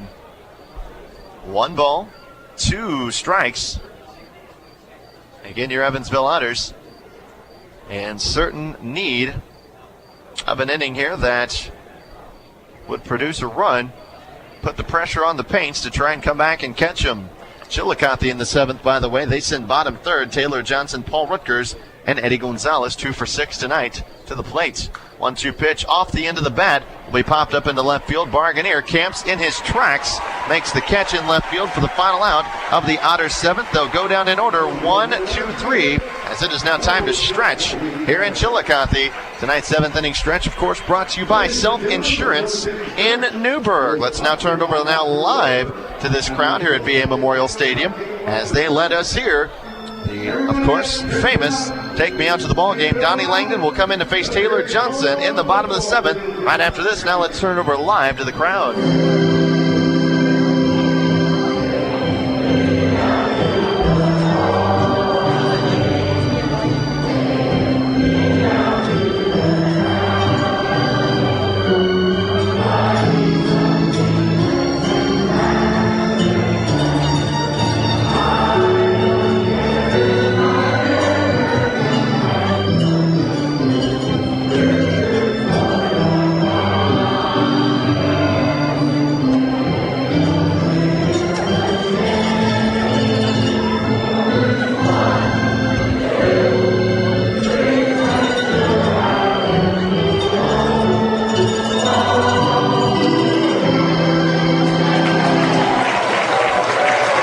We just heard the singing of our 7th inning stretch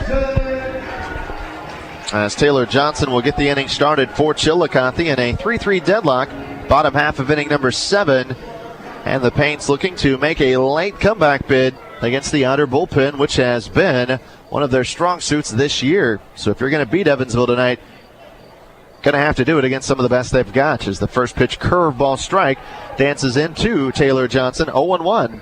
Matter of fact, though, I can't remember Evansville doing much against this bullpen of the Paints, for that matter. As the 0-1 pitch, breaking balls lined foul and out of play, 0-2. Evansville, last night against the bullpen, scoring no runs that were earned. They did score 2 total, one against Marshall Plouffe and Drew Jackson. The night before, they got Tyler Miggs for a run. So I guess 3 total runs, one of which was earned, all told in the series so far against the Paints bullpen. 0-2 pitch, a high fastball, backs him off the plate, and Taylor now ahead in the count, I should say down in the count, 1-2. Evansville's bullpen, meanwhile, has given up just 1 earned run. That was Jake Haggerty last night. Count again to 1 ball, 2 strikes on the left-hander Johnson, who is singled and grounded to second, swings and hits a breaking ball up the middle and through for a base hit. Downey not quite able to knock it down, and once it got by him, it was smooth sailing in to the center field turf.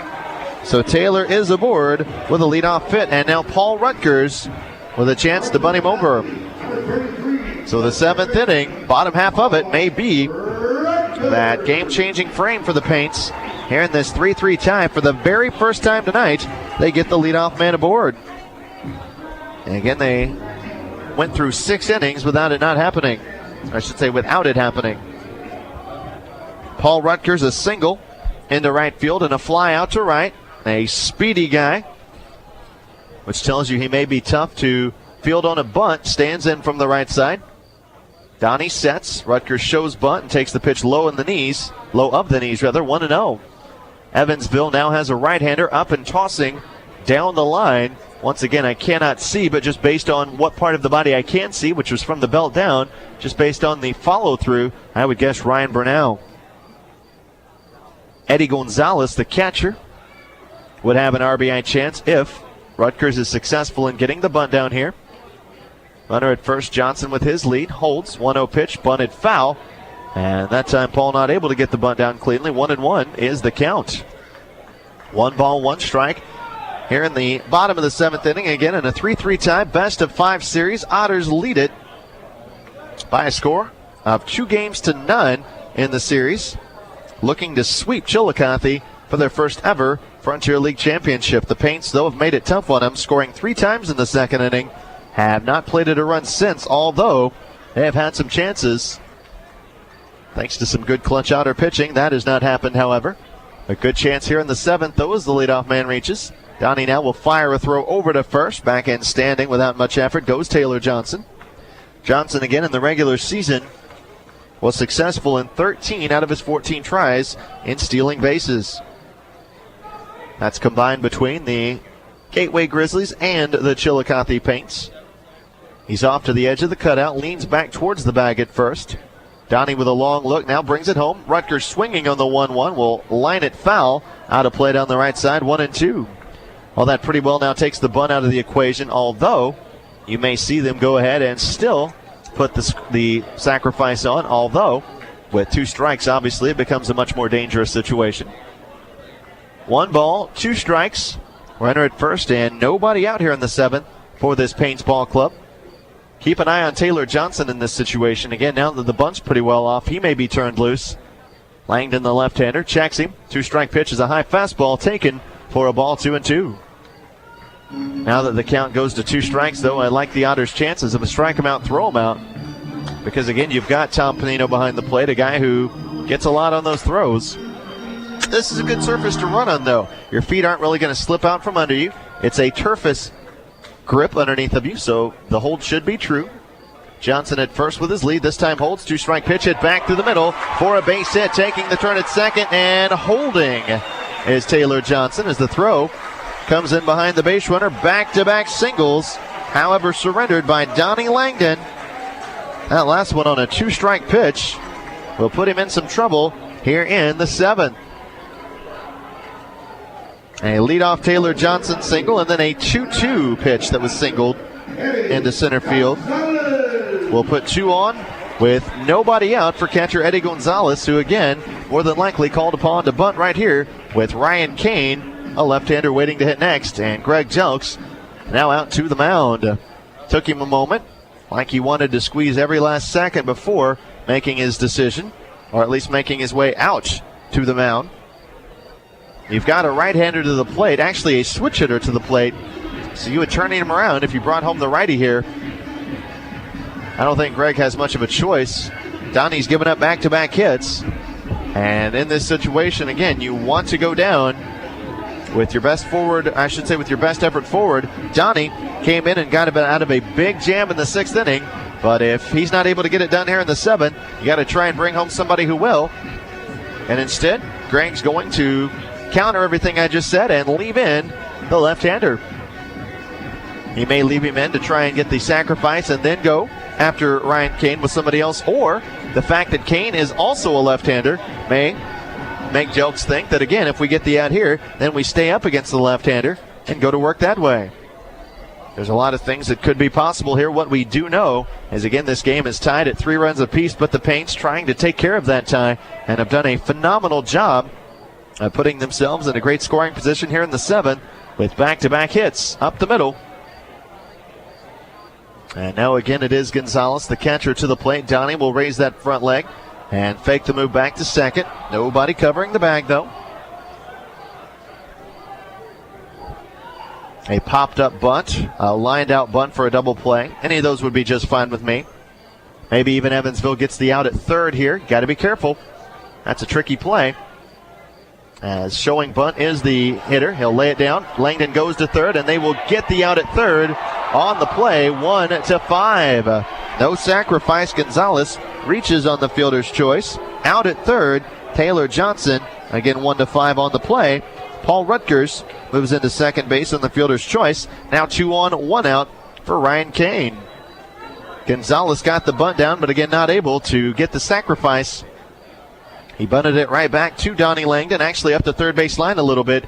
And the left-handed pitcher ran down the line and picked it up. And effortlessly threw to third for the out. As now Ryan Kane comes to the plate, the left-hander, who has gone 0 for 3 tonight. He's grounded to first, to third, and has also fouled out to first. Popped that ball up that Jeff Goldbach nearly killed himself on, trying to avoid the bat.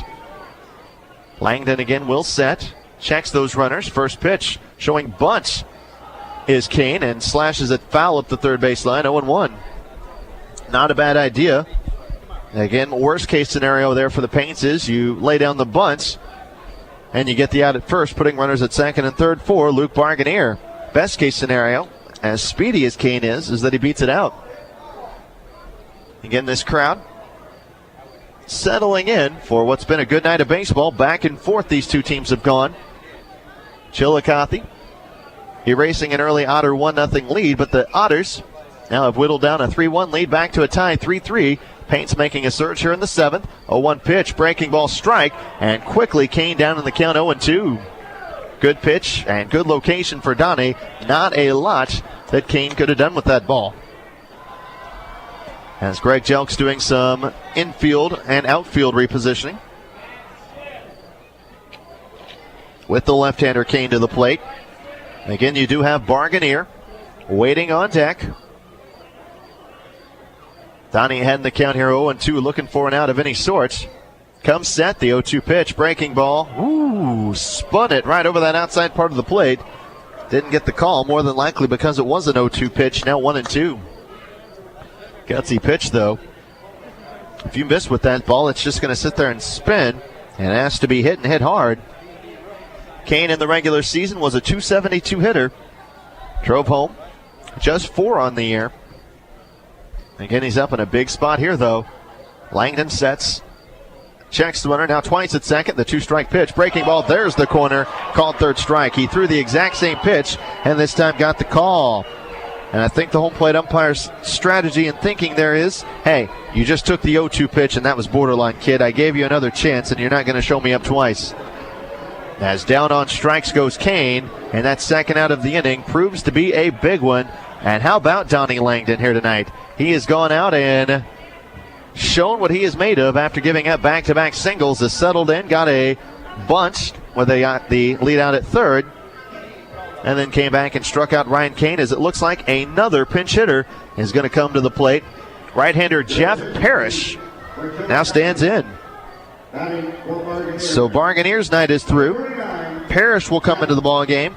More than likely will then catch, and that will move Eddie Gonzalez probably to second base, and that probably moves second baseman Paul Rutgers in to left field. I can already see the wheels turning for Glenn Wilson. I've seen this team enough, though, to know some of their interchangeable parts. So we'll have the righty versus lefty matchup here. Evansville, it appears, is going to ignore the matchups, and they will leave Ryan Burnell down the line and stick with Donnie here. So the cold hitter comes off the bench. First pitch takes a fastball at the knees, called a strike. 0-1. As right-hander Jeff Parrish again tries to come in and provide the spark for this team in the 2-hole in the lineup. Parrish against Donnie Langdon this year. 0 for 2 against him. That's good news. In the regular season, this is a kid who hit .211 with 5 home runs and 19 RBI. He's down a strike to Donnie here, 0-1. 2 on, 2 out. Bottom of the 7th in a 3-3 tie. 0-1 pitch, breaking ball will miss low. They will appeal, but no swing, says base umpire Jim Shalley. And that evens the count now to 1-1. Once again, your Evansville Otters trailing 3-1. Came back and tied it with a run in the 5th and a run in the 6th. Paints will now try and answer them here in the 7th. Had a great opportunity with 2 on and nobody out. 2 outs later, though, they have not increased their fortune. Tom sets up outside corner to the right-hander Parrish. Now the kick and the 1-strike pitch. A fastball high and away. Pushes the count to 2-1 on the 6'4", 235-pound right-hander. Out of a town in Virginia that I've never heard of, spelled Poquuoson. I'll guess Pequot. Well, no, I'm not even going to butcher that one. That's okay. He's from Virginia. Is a rookie right-handed hitting catcher, and is a guy that has kind of established himself as a bit mouthy with umpires regarding the strike zone. So that could be a subplot to keep in mind here. He leads the count 2-1 with 2 on and 2 out. Donnie falling behind in the count against the pinch hitter with left-hander DJ Dixon on deck. Now the 2-1 pitch, breaking ball, beauty. Drops it in for a strike, and Parrish now back to even at 2-2. 2 balls, 2 strikes, and 2 men gone. We like to call this Deuces Wild. This is a big one, folks. If you got your caps on, pull them off, and let me hear you. The Deuces Wild rally roll here in the 7th. 2 balls, 2 strikes, 2 men gone, 2 on. in a 3-3 ball game, bottom of the 7th, game 3 of this best-of-5 series. Langdon again comes set, checks that runner at second, holds, 2-strike pitch, breaking ball, hit him, and that's going to load the bases. He brought home a 2-2 off-speed pitch that broke right into the knee of Parrish, who at first kind of sprinted down the line, but now slows up a little bit. I think the pain caught up to him. And the hit batter is going to load the bases full of Paints. And now Greg Jelks has a decision to make. Do you leave the left-hander Donnie Langdon in to face fellow left-hander DJ Dixon, or do you bring home Ryan Burnell out to the mound here? Donnie again hit him on an 0-2 pitch. I'm sorry, a 2-2 pitch to load the bases. Greg is rocking on that top step. Langdon circles the mound, and now Greg Jelks will call for time. So again, that will end the night now of Langdon, not able to wiggle out of this inning. He will go an inning and a third, as Brian Colopy actually will be called upon to be the pinch hitter here. The third pinch hitter used of this ball game for Glenn Wilson's ball club. So it's going to be Colopy taking on Evansville right-hander. Again, I believe Ryan Burnell will be the man who will come in, although I'll have to wait till he gets a little closer. Again, there's a big old tree blocking my view of the Otter bullpen. Bases loaded, which is kind of Bernie's specialty, and 2 men out. He will face, again, left-hander Brian Colopy in a 3-3 ball game. We'll take a quick timeout for this pitching swap. When we return, we'll set the stage and give you the numbers on Burnell here in a 3-3 ball game. Bases loaded. You're listening to Otters Baseball tonight on 91.5 FM WUEV. Ryan Burnell into the ball game for your Evansville Otters again. This is kind of his special, the bases loaded scenario with 2 men gone in a 3-3 tie. Bernie's numbers on the season, 5 wins and 4 losses with a 1.37 earned run average. He's appeared now in 31 ball games, 46 innings of work, surrendering 21 hits, 8 runs, 7 earned with 15 walks and 50 strikeouts on the year. A 136 batting average against. He will square off against the pinch hitter, again the third of the night used by Glenn Wilson, as Brian Colopy stands in from the left side. Burnell again has had some success about every one of these ball players. He settles in and throws the first pitch, a fastball strike, 0-1. You come into a situation like this, literally no room for error. The right-hander this year with the bases loaded. The numbers aren't quite as good as what they once were. A 1 pitch popped up on the infield. If the Otters can make a squeeze, they're out of a big-time jam. McKenna's got it, and that is the inning. Bases loaded, 2 men out. Who cares? No runs, 2 hits, no errors. The base is again left stranded.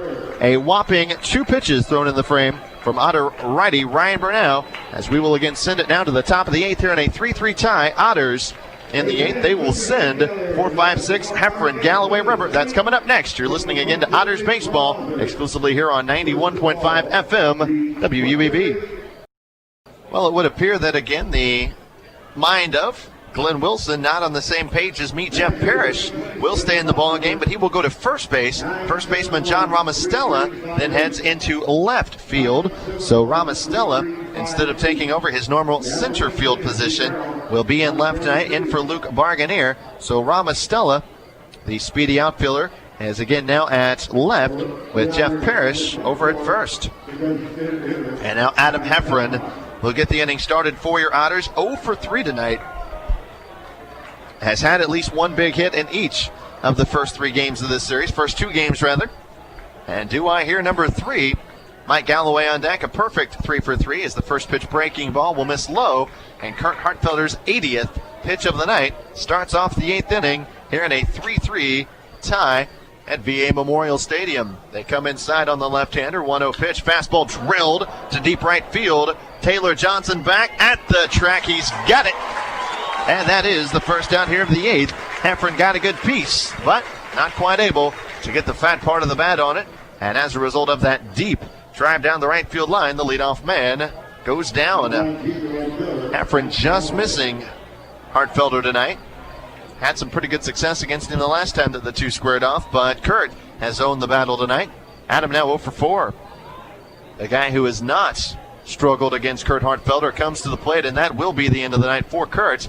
And Mike Galloway, who was 3 for 3 against the right-hander, he will now not get a chance, though, to stay 4 for 4, as at least not against Hartfelder.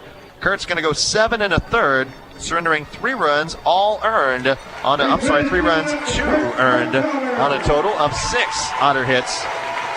He surrendered, 2 walks, and struck out. Didn't strike out a batter. Interesting. So Hartfelder's night is through, as we will have a new Paints pitcher here tonight. A little surprising that it took this long for us to see the first new pitcher of the night for Glenn's Ball Club. As into the contest, they're going to bring in a right-hander, Eric Teal, who at one time was this team's closer. We'll go ahead and take a quick timeout. Again, when we return, we'll be back with the stats on Teal, a part of the Grandpa's Swap Shop pitching swap here on 91.5 FM WUEV. Eric Teal, whom the Otters have already seen once in this series, now into the ball game. Teal's numbers this year against the Otters: 1 win and no loss, with a ERA of 1.50, saving a game in 4 tries. He has all in all thrown 6 innings of work, surrendering just 1 run on 5 hits, walking 1 and striking out 6. His numbers on the season: 4 wins, 3 losses, an ERA of less than 2, saving 14 games and 34 appearances. He's worked about 46 innings, giving up just 10 earned runs with 12 walks and 49 strikeouts, better than a 4-to-1 strikeout to walk ratio. As he takes on right-hander Mike Galloway, a perfect 3 for 3 tonight. Galloway 1 for 2 this season with a strikeout against Teal. As he bats from the right side and looks to get the inning started for Evansville with the bases clear and a man gone. First pitch from the right-hander, dances in for a called strike at 0-1. Galloway has singled and scored 2 of the 3 Otter runs. Grant Rembert on deck, 1 out of 2, with a double, an RBI, a bounce out. He also reached on a sacrifice error on a bunt. As the 0-1 pitch is cut on and missed. Good changeup from Teal, and the count now to 0-2. Hartfelder again leaves 7 1/3 innings, going 7 1/3, giving up 6 hits, 3 runs, of which 2 were earned. Walked 2 with no strikeouts. 0-2 pitch to Galloway is a high fastball, well out of the strike zone. Mike has been known to be a bit tardy on fastballs in 2006. He was facing a guy in Hartfelder who did not have a particularly overpowering one. Teal, however, he can get it by you. 1-2 pitch. Breaking ball did just get a piece, and the veteran right-hander stays alive at 1-2, once again with Grant Rembert on deck. Rembert head-to-head against Teal is 0 for 2 with a strikeout. The Otters, the guys that they have in the roster, 5 hits on the year against this righty. Base is empty, and again a man gone here in the top of the 8th in a 3-3 ball game. As the first out of the ball game from Eric Teal comes via the strikeout on a high fastball. Mike Galloway not able to catch the cheese, and that is the big second out of the 8th. Bases remain clear for, once again, Grant Rembert. Otters have 4 outs left in regulation. The Paints 6. A very real chance that we could see this game go to extras. First pitch to Rembert, breaking ball misses up and in, 1-0. Their other deciding game in a series-clinching win came in 13 innings against the Rockford Riverhawks in Rockford. 1-0 delivery, fastball, a broken bat liner down the third baseline. Cantu dodges the bat, fields the ball, and throws to first. 5-3. Nice inning for Teal. Comes in and helps retire the side. 1-2-3. That is now a total of 9 men in a row set down by Chillicothe pitching. Otters have not had a man reach. Actually, even further than that. Grant Rembert was the last man to reach. Either way, we send it to the bottom of the 8th here in a 3-3 ball game with John Ramostella, Adrian Cantu, Travis Garcia. That sounds like trouble coming up here on 91.5 FM WUEV Evansville.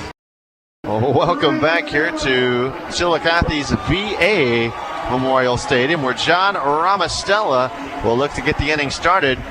Ramostella in the regular season, again swatting 13 home runs. And anytime you get into these late inning tie ball games, you got to start worrying about stuff like that. First pitch from Brian Bernal misses outside.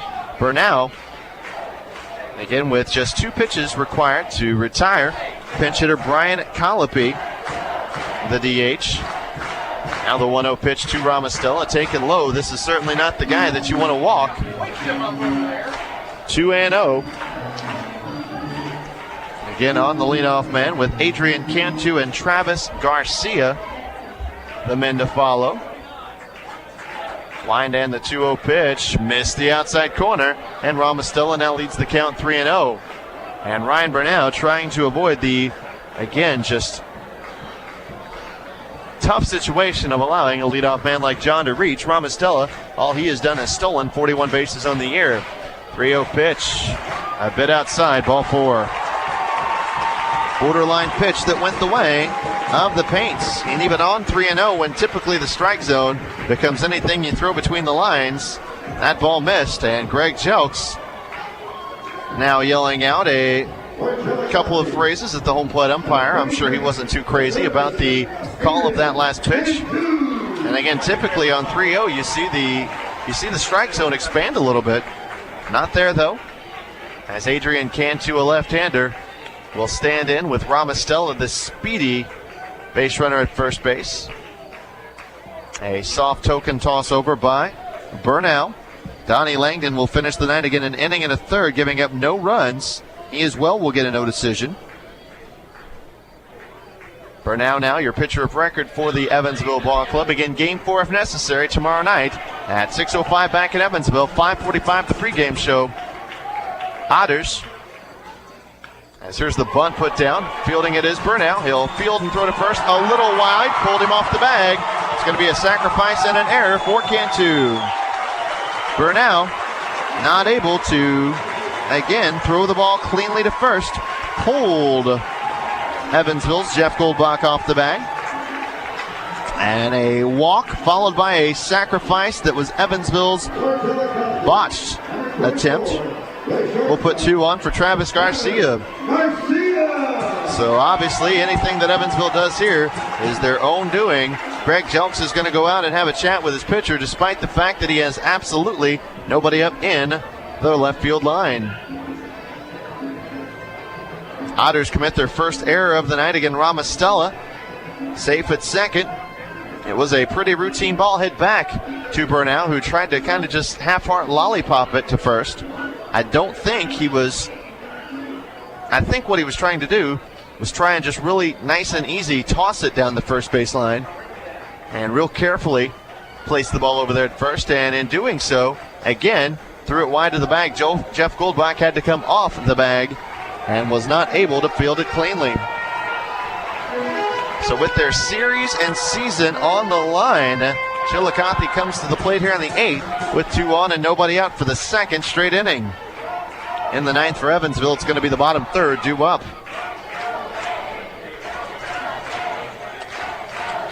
Evansville, again with a big error in this inning. Also what will loom as a big error, a 4-pitch walk to John Ramostella. You can't just walk a guy with 41 stolen bases on the season and get away with it. Squaring up is Garcia, pops the bunt up. Catching it will be Tom Panino for the first out of the inning. And a counter break for the Otters on the foul out. That should have been, however, the second out of the inning instead of the first. Garcia, you're pretty positive, not a guy that often is called upon to bunt, and was not able to get one down there, as Taylor Johnson now stands in from the left side with 2 on and just 1 man out. Taylor tonight has singled twice and has also bounced to second. And the Otters continue to keep the bullpen quiet down the line. Johnson with a chance to be a hero here. Paul Rutgers, the second baseman, waiting to hit next. First pitch, fastball, stays low of the knees, 1-0. Each team has stranded 6 so far. Paints left the bases loaded in the last inning. They've stranded 5 in their last 2 innings.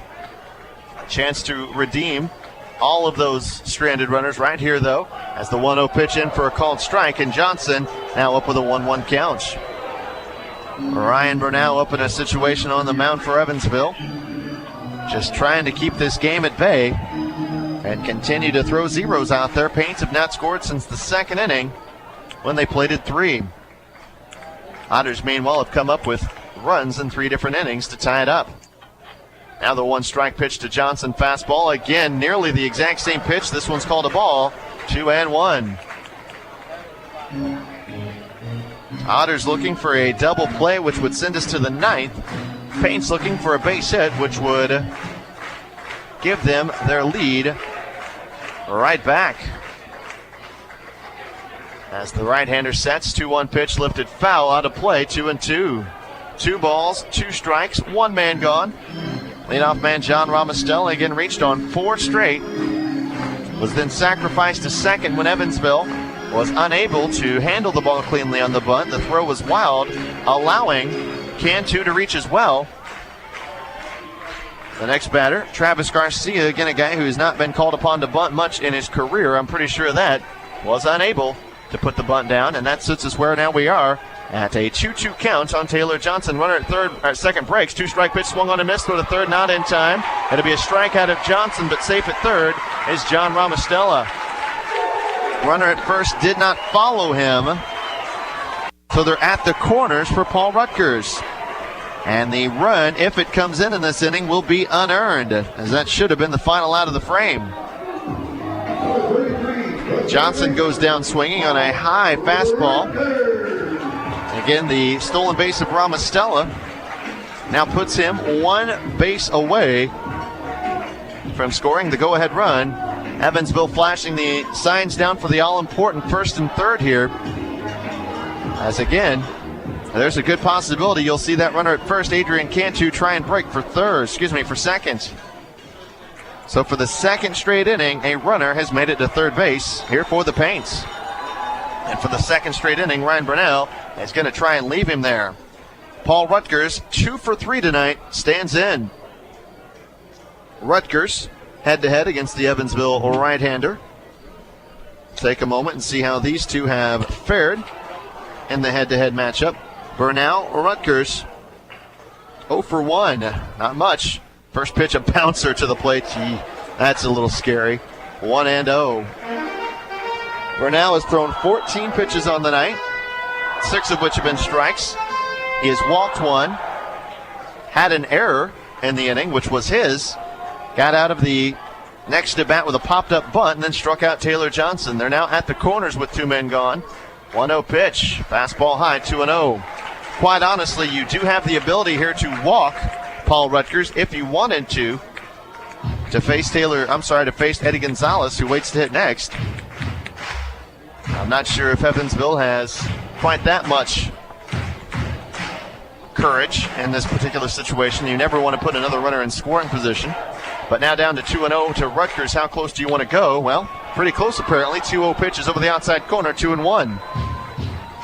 Bernie not backing down. Rutgers, the second baseman in the regular season, was a .285 hitter with 7 home runs and 36 driven home. Also a quick guy. That's something to keep in mind on Chopper's hit on the infield with 14 stolen bases. Burnell needs 1 more out to get out of the jam and send us to the 9th. Raises the front leg, 2-1 pitch, foul back into the screen, and the count levels at 2-2. We return to Deuces Wild here in the 8th inning. Again, it's 2 balls, 2 strikes, and 2 men gone in a 3-3 ball game. Otters and Paints battle on into the bottom of the 8th inning. Inning began with, again, a walk, and then an error on the sacrifice bunt that ensued put the Otters in a really bad situation. 2-1, nobody out.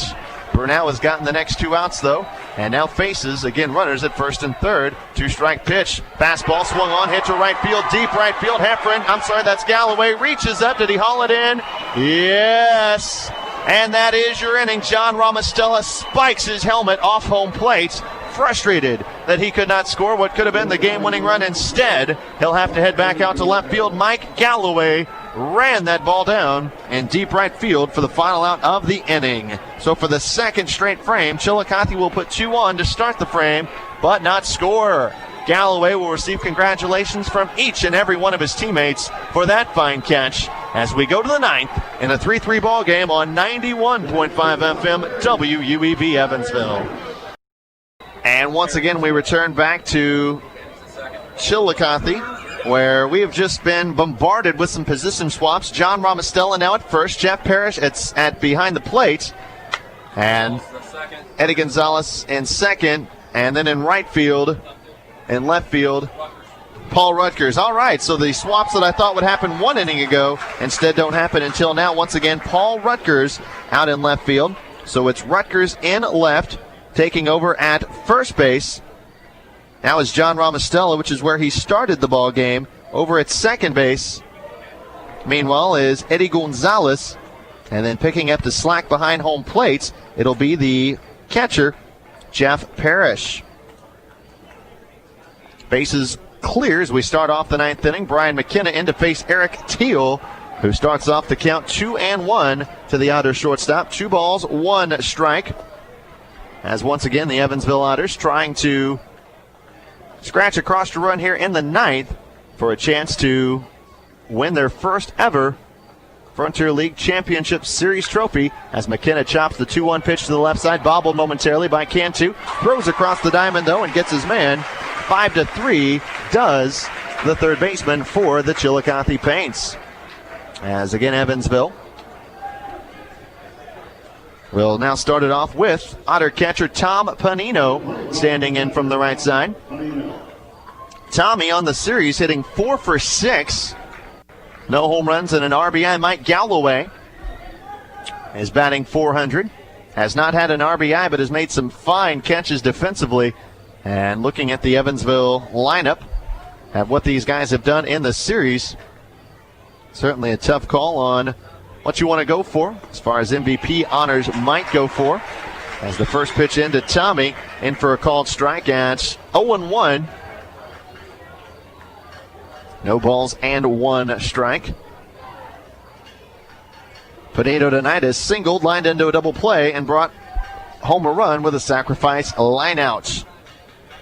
No balls and a strike against Eric Teal, the right-hander. Teal coming into the contest with a, again, chance to prolong this scoreless this tied-up ball game, as Tommy drills the 0-1 pitch into left field, but caught by Paul Rutgers for the second out of the Otter ninth. And we're now 1 out away from sending it to the bottom half with Kyle Smith 0 for 2, a sacrifice bunt on the night. Smitty hitting .375 in the series. 3 hits and 8 at-bats. The only Otter who has driven home more than 2 in the series, Adam Heffron, is batting .200. Smith will again bat from the right side. Base is clear. Facing Eric Teal. He'll swing on the first pitch and pop it up. A left side. In comes Rutgers on the leisurely jog, and he will settle under it for the out. And the Otters with a very quick 1-2-3 ninth inning, as that is now 12 batters in a row set down by Chillicothe Paints pitching. We send it to the bottom of the ninth here in a 3-3 ball game. You're listening again to Otters Baseball on 91.5 FM WUEV. It'll be right-hander Ryan Burnell back out there for the ninth. And that last half inning, I was, while broadcasting, trying to chat with the commissioner of the league, Bill Lee, on who the MVP of the series should be. I think in between innings we came up with Jeff Goldbach as the guy who right now, as things stand, would get the award. Although that could possibly change with whatever transpires here tonight. There's really no one guy, though, that jumps to the front, and that's kind of been perfect for the way Evansville has played this postseason. Tom Panino has more hits than anybody, but has just 1 RBI.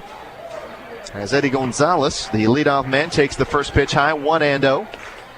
From Otter setup man, Ryan Burnell, who has been in for a little over an inning now. An inning and a third, to be exact. He has surrendered 1 walk, but no hits, striking out 1. Has thrown 17 pitches so far. Now the 1-0 pitch, breaking ball. Whoo! Not a thing in the world wrong with that one. 2-0. Leadoff man Ryan Kane will be next. So of all those guys available on the bench for Glenn Wilson, he's already used 3 of them. We'll take a look at who all he has available still. 2-0 pitch cut on and missed, now 2-1. Still available would be Justin Drabeck. And that's it. Glenn's made about as many moves as he has possibly got available. Drabeck is still available, though. the infielder slash relief man, out of the bullpen. 2-1 pitch swung on and missed, and Gonzalez now back to even in the count, 2-2. Otters, they've again not even sniffed the bases since way back in the 6th inning. Last man to reach was Grant Ribbert on the error on the sacrifice fielder's choice. Actually, he reached on the fielder's choice, not the error. Count again now to 2-2 after falling behind 2-0. Now the right-hander Bernal is going to run it full, 3-2 on the right-handed, actually left-handed swinging switchman Eddie Gonzalez, who tonight is bounced out for an RBI, grounded to short, and reached on a fielder's choice. That was the bunt that Evansville could not field cleanly. 3-2 pitch, swung on and hit into left field. Charging on its Grant Ribbert, leaps up and makes the catch. Leadoff man retired here in the inning. And that's the way the 9th inning goes. All of the fans listening to us intently back in Evansville. Folks, hang on to your hats. This ball game 2 outs away from going to extras. And again, your Evansville Otters, the last time they had a chance to wrap up a series and do it in extra innings, they came through smelling like a rose. As Ryan Kane will stand in, swings on the first pitch and lifts a fly ball foul, 0-1. Again, Drebeck is all that's available on the bench other than pitchers at the moment. Evansville has 2 position players available, but neither has seen action since signing with the team right after the end of the regular season. A 1 pitch, swung on and missed, a high fastball. Kane not able to lay off of, and Bernie now leads the count 0-2.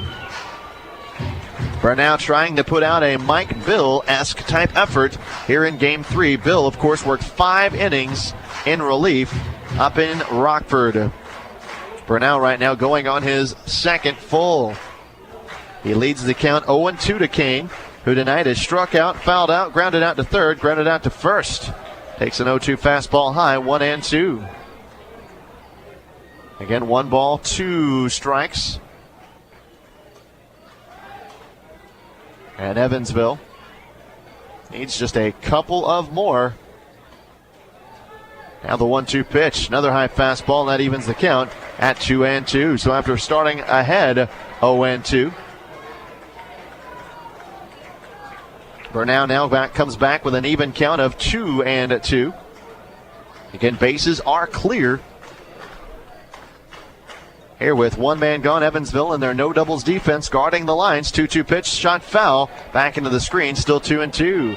Just checked on an email received from an old friend back in Texas, Kirby Poss, who I worked with for 3 years down in San Angelo, Texas. The, no doubt about it, best official scorer in the 5 years I've been in baseball, home or away. If you're listening tonight, good to hear from you, sir. Again, base is clear here in the 9th. Bernal sets the 2-2 pitch, fouled it back again. Kane doing a good job of hanging tough. We're again in the bottom of the 9th inning in a 3-3 tie. Otters, they need 1 more play that results in a run to possibly win their first ever Frontier League championship. For the Paints, all they need is a run here in the 9th inning to send us back to the hotel, getting ready for Game 4 tomorrow night. Kane has again not been able to provide much tonight. 0 for 4 atop the lineup. He has battled, though, in this at-bat against the right-hander Bernal. Tommy sets up inside. 2-strike pitch. Fastball got him swinging. Brought up the high cheese, and that is all she wrote for Ryan Kane. The 2nd out of the inning. 2nd time he has gone down on strikes as that strikeout for cancer. Going to be brought to you by J.D. Jacobs, CFP, a senior financial advisor with Ameriprise Financial. And with the bases empty, and now 2 men gone, it'll be left fielder Jeff Parrish. 1 for 3 on the night. He is singled, struck out, been hit by a pitch, and also hit a comebacker. Actually, that's what the entire position has done. Parrish, throughout all that, has only been hit by a pitch. He grounds the first pitch left side. McKenna circles it, sets the feet, throws across the diamond. Stretch at first by Goldbach will send us to the 10th. Here in a 3-3 ball game, a 1-pitch at bat gets the Otters out of the inning on 14 pitches, down in order. Go the Chillicothe Paints, no runs, no hits and no errors, nobody left in the 10th. Otters will send top of that lineup. Frank Scott, Dale Mueller, Jeff Goldbach. That's your trio of Otters coming up next on 91.5 FM WUEV. Well, we start the top of the 10th inning with right-hander Eric Teal back to work against your Evansville Otters. Teal has gone an inning and 2/3, and thus far has not surrendered a thing, has set down 5 in a row. The Otters have had overall 12 men consecutive retired by the double dose of Carl Hartfelder and Eric Teal. Otters last getting a base runner in the 6th, so certainly it has not been the offensive outburst that the team was looking for. They've accounted for just 6 hits on the night. Frank Scott 0 for 2 this evening. Has walked, been hit by a pitch, was unable to bunt his way aboard, and has also flown out to left. As the Otters now, as I see a baseball get loose down the line, have a man warming down the left field side.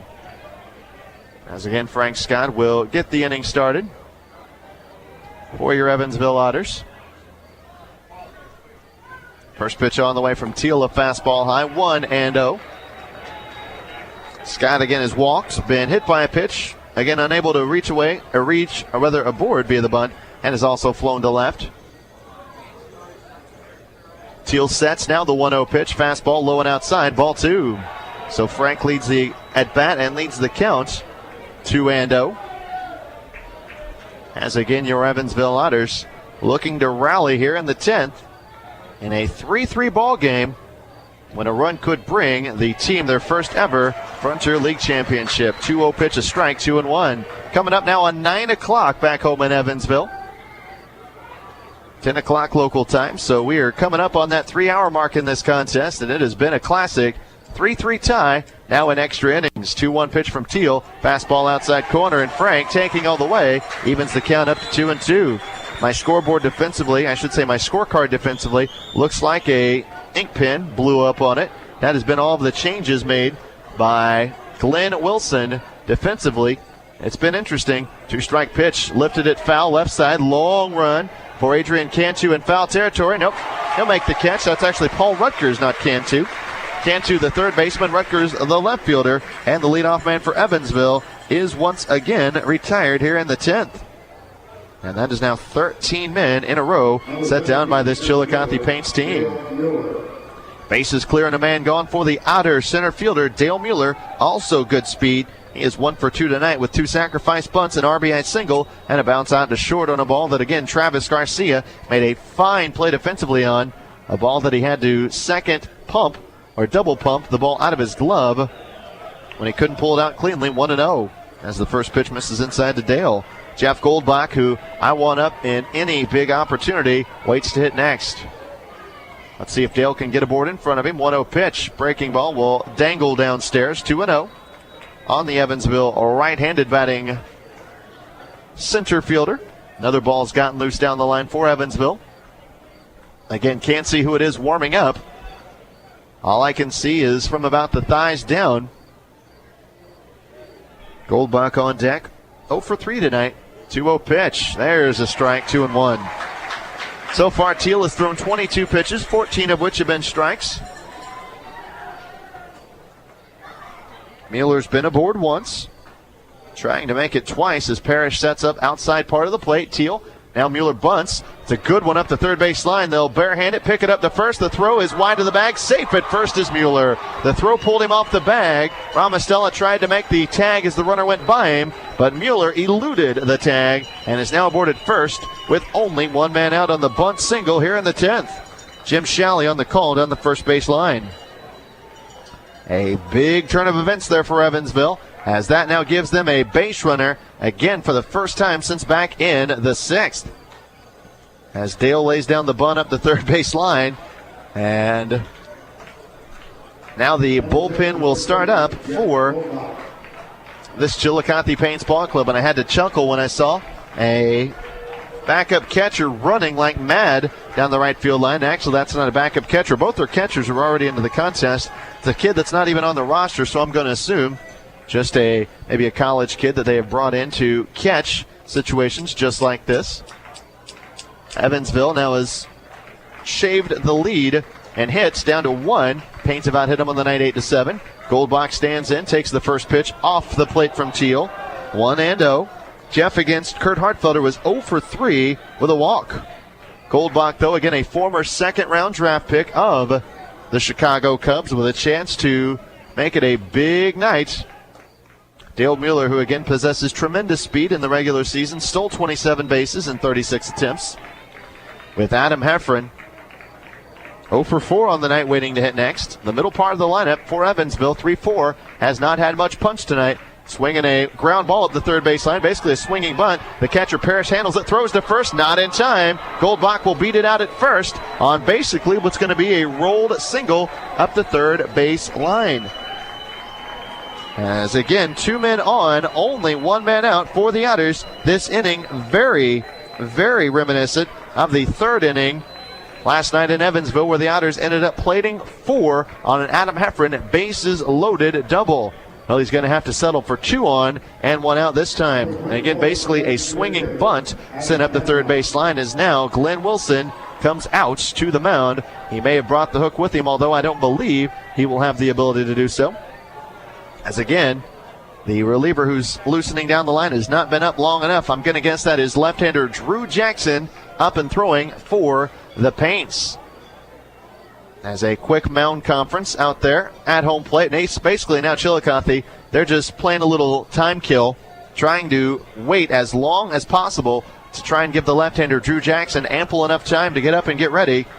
Doesn't look like that's going to be the case, though. Again, he got up a little too late.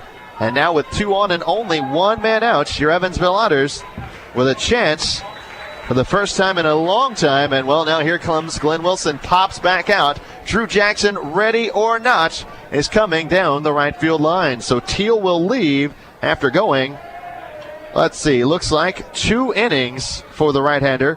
He will allow no runs to this point on only 2 Otter hits, no walks, and 1 strikeout. He is responsible for those runners at first and second here in the top of the 10th inning in a 3-3 tie. We'll take a quick timeout. When we return, I'll come back and give you the stats on the new chucker who is coming into the contest. Looks like it is not Drew Jackson. Instead, looks like it's going to be left-hander Brian Johnson, who will come in with 2 on, 1 out. Here and again, the third possibly deciding game of this championship series. Back with the, again, stats on Johnson after this. You're listening to Otters Baseball on 91.5 FM, WUEV Evansville. Left-hander Brian Johnson taking those warm-up tosses as we speak. If I were Chillicothe, I would be a little worried that he is not quite ready to come into this ball game. Otters have seen Johnson in only 1 appearance, and not having an at-bat in that time up was Adam Heffron. So he will get his first look at the left-hander into the contest. The numbers on Johnson. We'll first have a look at the tail of the tape on him. A 6'2", 195-pound right-hander out of Washington, the state. He again enters the fray with 2 on and just 1 man out. His overall numbers this season: limited experience, 7 appearances, 1 win, 1 loss, a spotless ERA. In 8 1/3 innings, he has saved a ball game. That was against Evansville. 3 hits, a run, 4 walks, and 9 strikeouts. The league hitting just 120 against this lefty, so he has been tough. First pitch to Adam Heffron, a breaking ball, will miss up and in, 1-0. You've got Dale Mueller at second, Jeff Goldbach at first. 1 man gone, and Mike Galloway looming in the on-deck circle. The Otter 5-hole hitter who tonight's 3 out of 4. Now the 1-0 pitch to Heffron. Fastball shot the outside corner and got the call, 1-1. Again, Evansville, 1 key base hit away from perhaps wrapping up this 5-game championship series. Again, a ball and a strike. Johnson sets the 1-strike pitch. Fastball low and away, 2-1. Took a shot at the outside corner, but missed a little low. And again, with Galloway on deck, you know they've got to be careful. 2 on, 1 man gone here in the 10th inning. Johnson in for Eric Teal, who went exactly 2 innings in relief in 3 different innings. That's the second baseman, Gonzalez, cheats in on the runner. Instead, Johnson fires home a fastball strike, and that evens the count up to 2-2. Adam Heffron now back to an even 2-2 count. A right-hander up and throwing for the Paints. Again, this is a team who, in the last 2 nights, have combined to use 13 different pitchers. Warming up down the line at the moment is, again, a right-hander. Now the kick and the 2-strike pitch. Breaking ball dives low and away, and that's going to run the count full 3-2. Boy, folks, I don't know. Do you send the base runner here or not? That is a terribly difficult decision. I'm glad I don't have to make it. Brian Johnson again with a 3-2 count. 2 men on and just 1 man out. The runners at the bags lead. They go. 3-2 pitch. Swung on. Chopped foul. And we will do it again. Let your heart settle down for a moment as we will have to reset. Trying to get a number on the right-hander who's loosening down the line. I believe it was 1-3, which would be Justin Drayback, the former Major Leaguer's son. Doug Drayback. Hits are now even at 8 apiece. Heffron again digs in, 2 on, 1 out. Johnson sets, long look, and he'll now fake the move to second. Runners were off on the last 3-2 pitch. Johnson suspecting they may be going again, so he again wheels to second. Heffron stands in, 2 on, 1 out. Now the kick. Runners this time hold on the payoff pitch, which is high, ball 4. The walk is going to load those bases full of Otters.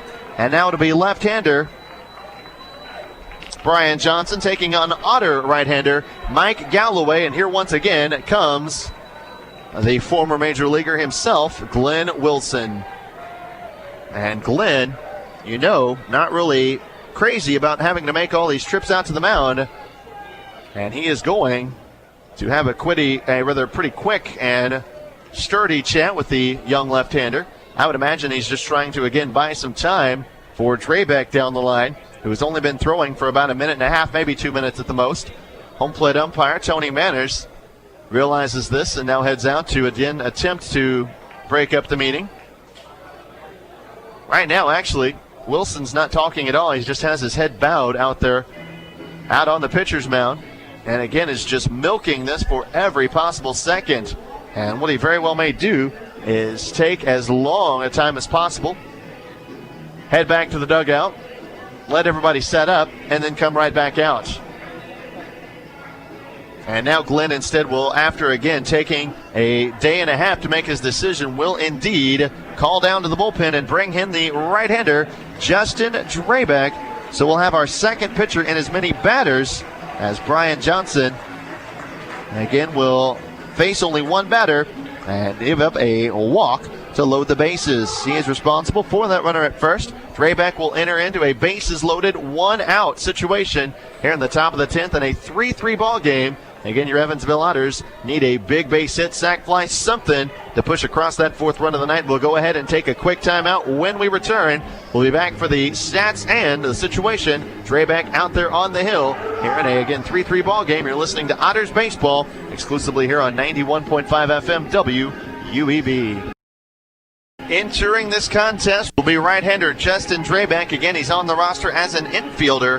Drayback, the right-hander, stands in at 5'10", 168 pounds. He went to San Jacinto Community College North. He hails from the Woodlands, Texas. Again, he is the son of former Major Leaguer Doug Drayback, and he will inherit a bases-loaded 1-out situation with Mike Galloway, a 3-for-4 night, coming to the plate. Drayback's numbers are not listed in the stats, but when you look up his day-to-day, 1 win, 1 loss in 5 regular season appearances with a 1.32 earned run average. He appeared in, again, 5 games, pitching 13 2/3 innings, surrendering a 260 average against. The Otters saw him in Game 1 of the series, and he came in, gave up a sacrifice bunt and intentional walk, but then got Mueller and Goldbach to pop up in a big situation. So perhaps another chance to have the same kind of at-bat here in the 10th. Drayback in for Brian Johnson, the left-hander, who again faced 1 batter and could not retire him, walking Adam Heffron to load the bases. Otters looking to again cash in anything right here. Sac fly, wild pitch, pass ball, balk, doesn't matter. Just get her done. First pitch on the way to Galloway, swinging strike, and he's down in the count 0-1 to Drayback. Evansville, 3 runs on 8 hits. They have committed 1 error. The Paints, 3 runs on 8 hits. They have committed 2 errors, one of which led to an unearned run to Evansville. All of this coming with 1 out for the Evansville Otters. Now 3 straight men have reached. Swinging and missing on the off-speed pitch is Mike Galloway. He's now down in the count 0-2. I don't think he's seen anything straight yet. And Mike, a veteran who was an affiliated ball to start the season, now sits down in the count 0-2. He began the year in the Frontier League with the Florence Freedom. Takes an 0-2 slider off the plate, now 1-2.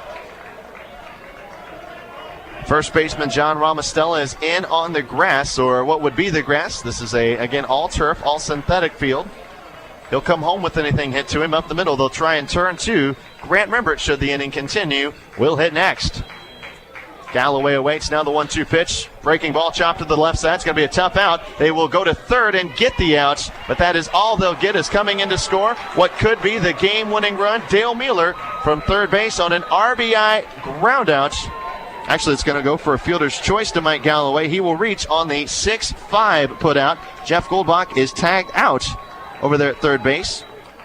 He actually did the smart thing, which was freeze on the play. Tried to get in the line of fire and got between the baseball and the shortstop, Travis Garcia, who by the time the dust had settled had only one play, and that was going to third to Adrian Cantu for the out. So a 1-2 pitch, again chopped for the RBI. Heffron now in scoring position. 2 men gone, and Grant Rembert to the plate gets a first pitch fastball strike at 0-1. Your Evansville Otters now with the lead for the first time tonight, 4-3. Rembert this evening, a double, a grounder to second, a grounder to third. He reached on a sacrifice fielder's choice. 0-1 pitch to him, breaking ball swung on and lined into left center field, and that is going to score the second run of the inning. In to score from second is Adam Heffron. Your Evansville Otters now have increased their lead to 5-3 on the 2-out RBI single off the bat of Grant Rembert, his second RBI of the night. Coming racing around the bag at second and around third to score once again, Adam Heffron. And the Otters have pushed across 2 here in the 10th to once again take a 5-3 advantage. Grant Rembert, how clutch can you be? And the Otter faithful that have again made the trek 5 hours east, now starting up an early celebration down the third base line. Still got a long way to go, though. 3 more outs in the bottom half of the inning with 3, 4, and 5 due up for this Chillicothe team. First pitch to Brian McKenna, breaking ball outside, 1-0. Some of the crowd starting to head out, almost as if they do not want to see this Otters ball club celebrate on their home turf. McKenna up, 2-on-2 out, 1-0 pitch, a fastball strike, now 1-1.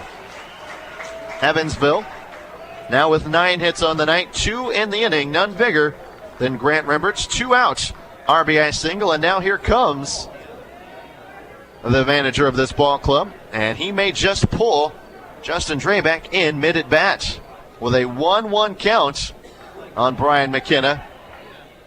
Wilson will again head out to the mound, and he will have a chat along with Jeff Parrish out there on the mound. Will Wilson. Glenn wears number 12, and again he goes out there several times tonight. He's probably been out to the mound 7-8 times easily tonight, which, well, that's kind of on pace, normal for him. Once again, the home plate umpire, Tony Manners, out to say, let's go, gentlemen, break it up. Will Wilson make the call, or will he not? He does have a reliever warming up down the line. And Wilson, again, has that ability and that luxury to go to a reliever here if he wants to. Instead, he's going to stay with the young right-hander, Justin Drayback. And again, it's odd to see a guy come out there in the middle of an at-bat. You would think Drayback, after just throwing a strike, would be locked in, zoned in, ready to throw the next pitch. Instead, had a nice little 90-second delay as the field manager came out and made his piece. So now McKenna stands in with a 1-1 count. Again, 2-on in the inning. Brian will chop the one-strike pitch foul down the third baseline to 1-2. Mike Galloway with an RBI fielder's choice in the 10th. And then Grant Rembert again with the key base hit in the inning. A solid line drive into left center field to bring home the second run and push that lead to 2. So much of a difference between a 1-run and a 2-run lead as the 1-2 pitch slider away. Drayback now will even the count up at 2-2. 2 balls, 2 strikes, and again, 2 men gone here in the 10th. We like to call this Deuces Wild. 2 balls, 2 strikes, 2 men gone. And Brian McKenna, the team shortstop, 0 for 4 on the night, stands in. Chance to add on to a 2-run cushion. Fouls back the 2-strike pitch. And again, you might imagine that 5-hour bus ride, or 5.5, whatever it takes to get back to Evansville. If the Otters are riding that bus tonight, what a trip that'll be. Again, Brian McKenna trying to extend this inning. On deck, Otter catcher Tom Panino, who has had so many big base hits throughout the last 2.5, 3 weeks. Waits to hit next. Now again, the 2-strike pitch inside, ball 3, and the runners will be off on the pitch. Brian took one that locked him up. If it's called a strike, there's nothing he could have done with it, but it was a little inside. And again, with the 3-2 count, the runners will be put into motion. So much can happen here. Drayback again with a 3-2 count. Comes set, checks the runner at second. They go, 3-2 pitch. Hit sharply back through the middle. Garcia will pick it up. Throw on the run to first. The throw is wild, and a run's going to come in to score. Heading to second goes McKenna. On to third goes Rimbert. And that'll go for the 6th run of the night for Evansville, their 3rd of the inning. In to score from second is Mike Galloway, as Garcia again tried to make the all-star type throw and was unable to cash it in. McKenna will reach. Coming in to score is Galloway. Heading over to third is Grant Rimbert. And for the second time, and again, as many clinching possible scenarios, Evansville has put up a 3-spot here in extra innings. And now it's Evansville catcher Tom Panino to the plate. Not sure if that'll go down as a hit, then an error, or just a 2-base throwing error.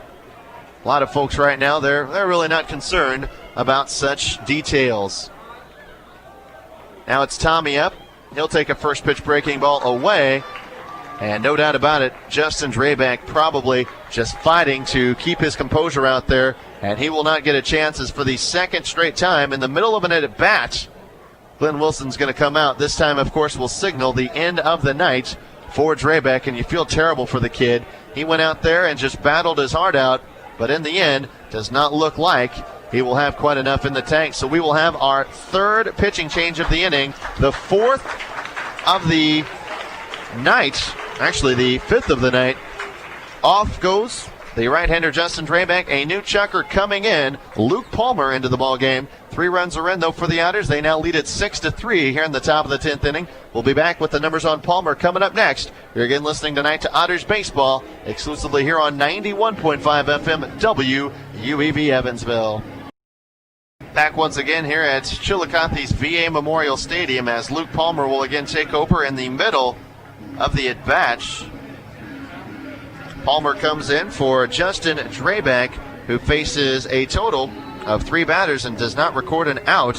He will surrender 1 run at the moment. It is unearned on a total of just 1 hit, no walks, and no strikeouts. So again, Luke Palmer now into the contest, and he will face Tom Panino. The book now closed on Eric Teal. He will end up surrendering 1 run. That one was earned. And again, Johnson was the next guy. His run, I believe, that one will go as unearned. And Drayback now again responsible for the runners at second and third, and McKenna and Rimbert. They did, by the way, rule that a 2-base error, as Tommy's going to swing on the first pitch and lift a fly ball to center. And that should retire the side, as camping under it is center fielder Ryan Kane. And indeed, that does end the Otter 10th. But they did put up a monster 3-run inning. And now the Evansville Otters with a chance to close this one out. Again, a 6-3 lead. They'll turn it over to the bullpen. And Mike Bill, who will come in for the first time since coming in that Rockford series. He pitched 5 innings of no-run baseball. All he needs is 3 outs without less than 3 runs coming in to score. We will have that 9th, actually bottom of the 10th inning, coming up for you shortly here on 91.5 FM WUEV Evansville.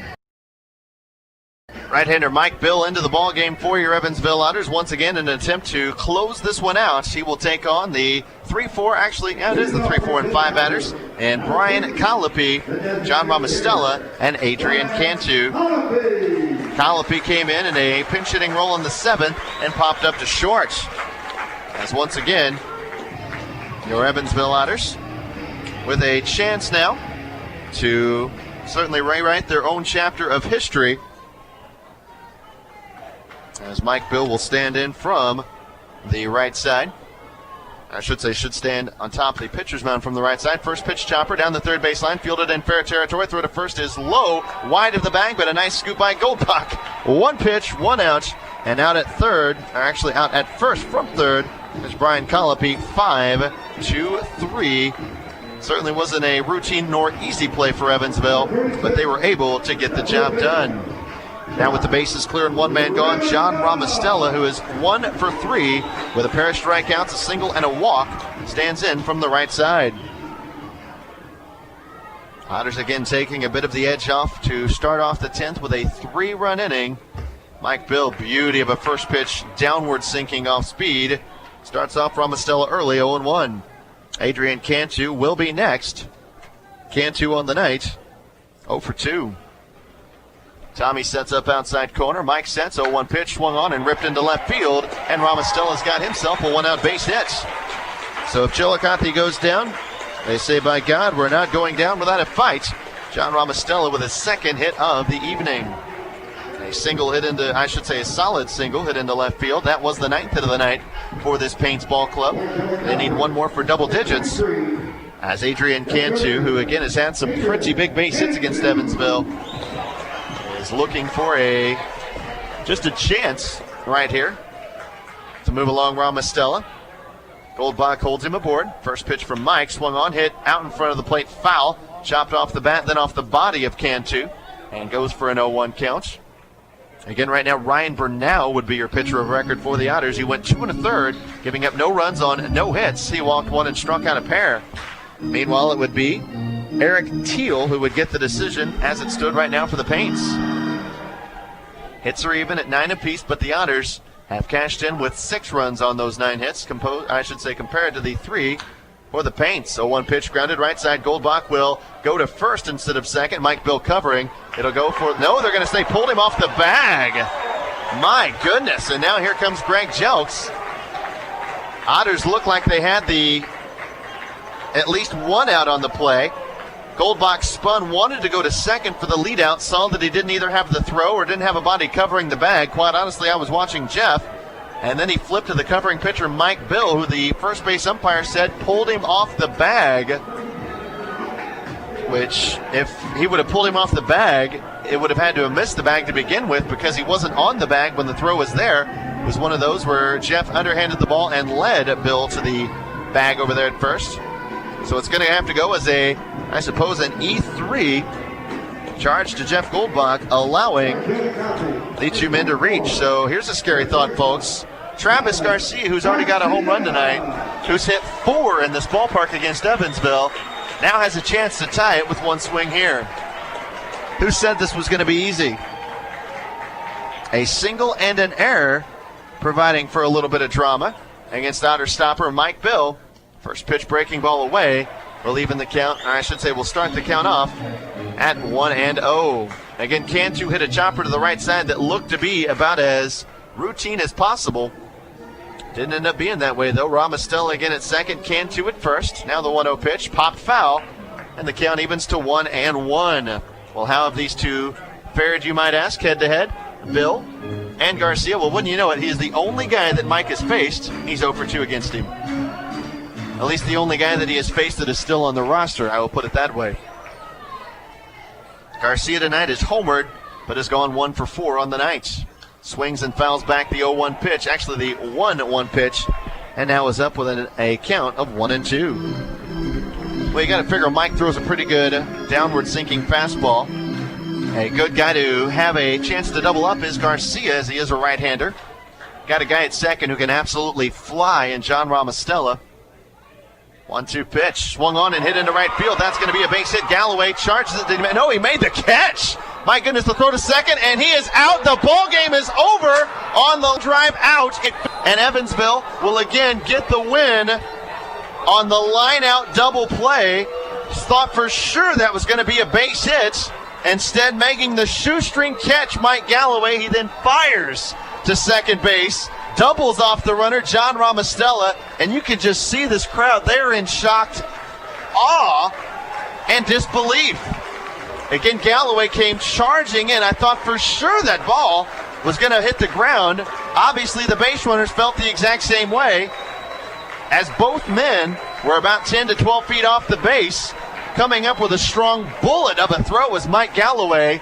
He threw to second. Brian McKinnon received the throw, doubling off John Ramostella to end the series, to end the season, and give the Evansville Otters once again a prize that they have coveted for now 12 years, their first ever Frontier League championship. It is accomplished in the year 2006 in a 3-game sweep of the Chillicothe Paints. Tonight's final 6-3 Evansville. They win it in the 10th inning, a line out into right field off the bat of Travis Garcia. Again, John Ramostella then doubled off the bag at second to end this ball game. The final out, the final pitch thrown in 2006 from Mike Bill came into Travis Garcia. It was a solid line drive into right field that again looked as if it was going to fall in safely. Again, the base runners felt the exact same way, and they had a big lead, but it just ended up not being that way, as Evansville will again get the win tonight by a final of 6-3, and the fans, at least the fans from Evansville that traveled 5 hours to get here, will now be rewarded by seeing their team out on the field raising, in theory, a championship banner, although obviously there's really not one here at the moment to present, but that's okay. Ryan Bernau again the win, Mike Bill the save, his first of the series. Taking the loss will be Eric Teal to go to 0-1. Ball game ends at 9:28 back in Evansville time. 3 hours and 21 minutes after we began, the final pitch was thrown. And that is the way, again, that your 2006 regular season will wrap up with a Frontier League championship for these Evansville Otters. And they are out on the field celebrating in the middle of the diamond here at VA Memorial Stadium. The championship trophy being carried out onto the field by Commissioner Bill Lee, and he will present it to your 2006 Frontier League champion, Evansville Otters. Congratulations go out to the team, to the fans, to everybody who was a part of this long ride. You look at where this team started after an 0-5 start. They went and were swept in Florence, lost the first 2 of the season against Gateway, came back, and now look at the way that this team finishes on a 6-game winning streak, their only 6-game losing streak of the entire season. Well, what a time they picked to do it. Again, they get the win tonight by a final of 6-3 here in Evansville. Here in Chillicothe. The Evansville Otters once again get the win here in Chillicothe. Well, I know that we are going to keep it live for the on-field activity. Apparently there will be speeches not only by Greg Jelks, Commissioner Bill Lee, and I believe Jeff Goldbach has just been named the most valuable player of the series. Certainly, if this is the last game of the career of Jeff Goldbach, what a fitting way for him to end. He was coaxed out of retirement to start the 2006 spring training. And again, will apparently, if this is the last game of his career, ended in fine form. Let's now turn it over live to the commissioner. It happened quite a bit, and please give your club, the Wilson, a tremendous round of applause and a great season.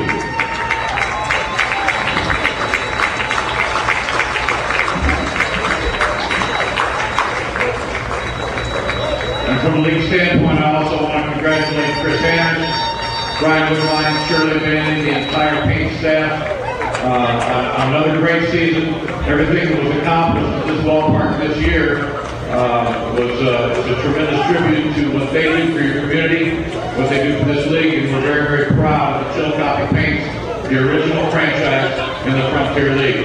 Give Chris and his entire ownership group and staff, everybody a great round of applause, please. True class act. And this was a series between the 2 oldest teams in the Frontier League. And this is for me personally, it's nice that one of these 2 clubs has finally won this trophy. So, ladies and gentlemen, without further ado, I want to present the trophy to General Manager Steve Kessler and Field Manager Greg Jelks. If you would please be so kind to come up here and get the trophy.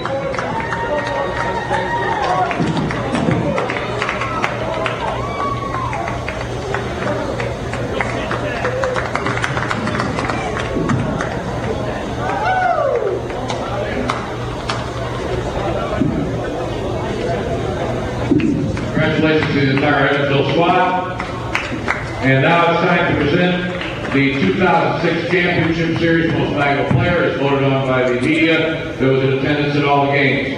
The 2006 Most Valuable Player goes to Jeff Lobach.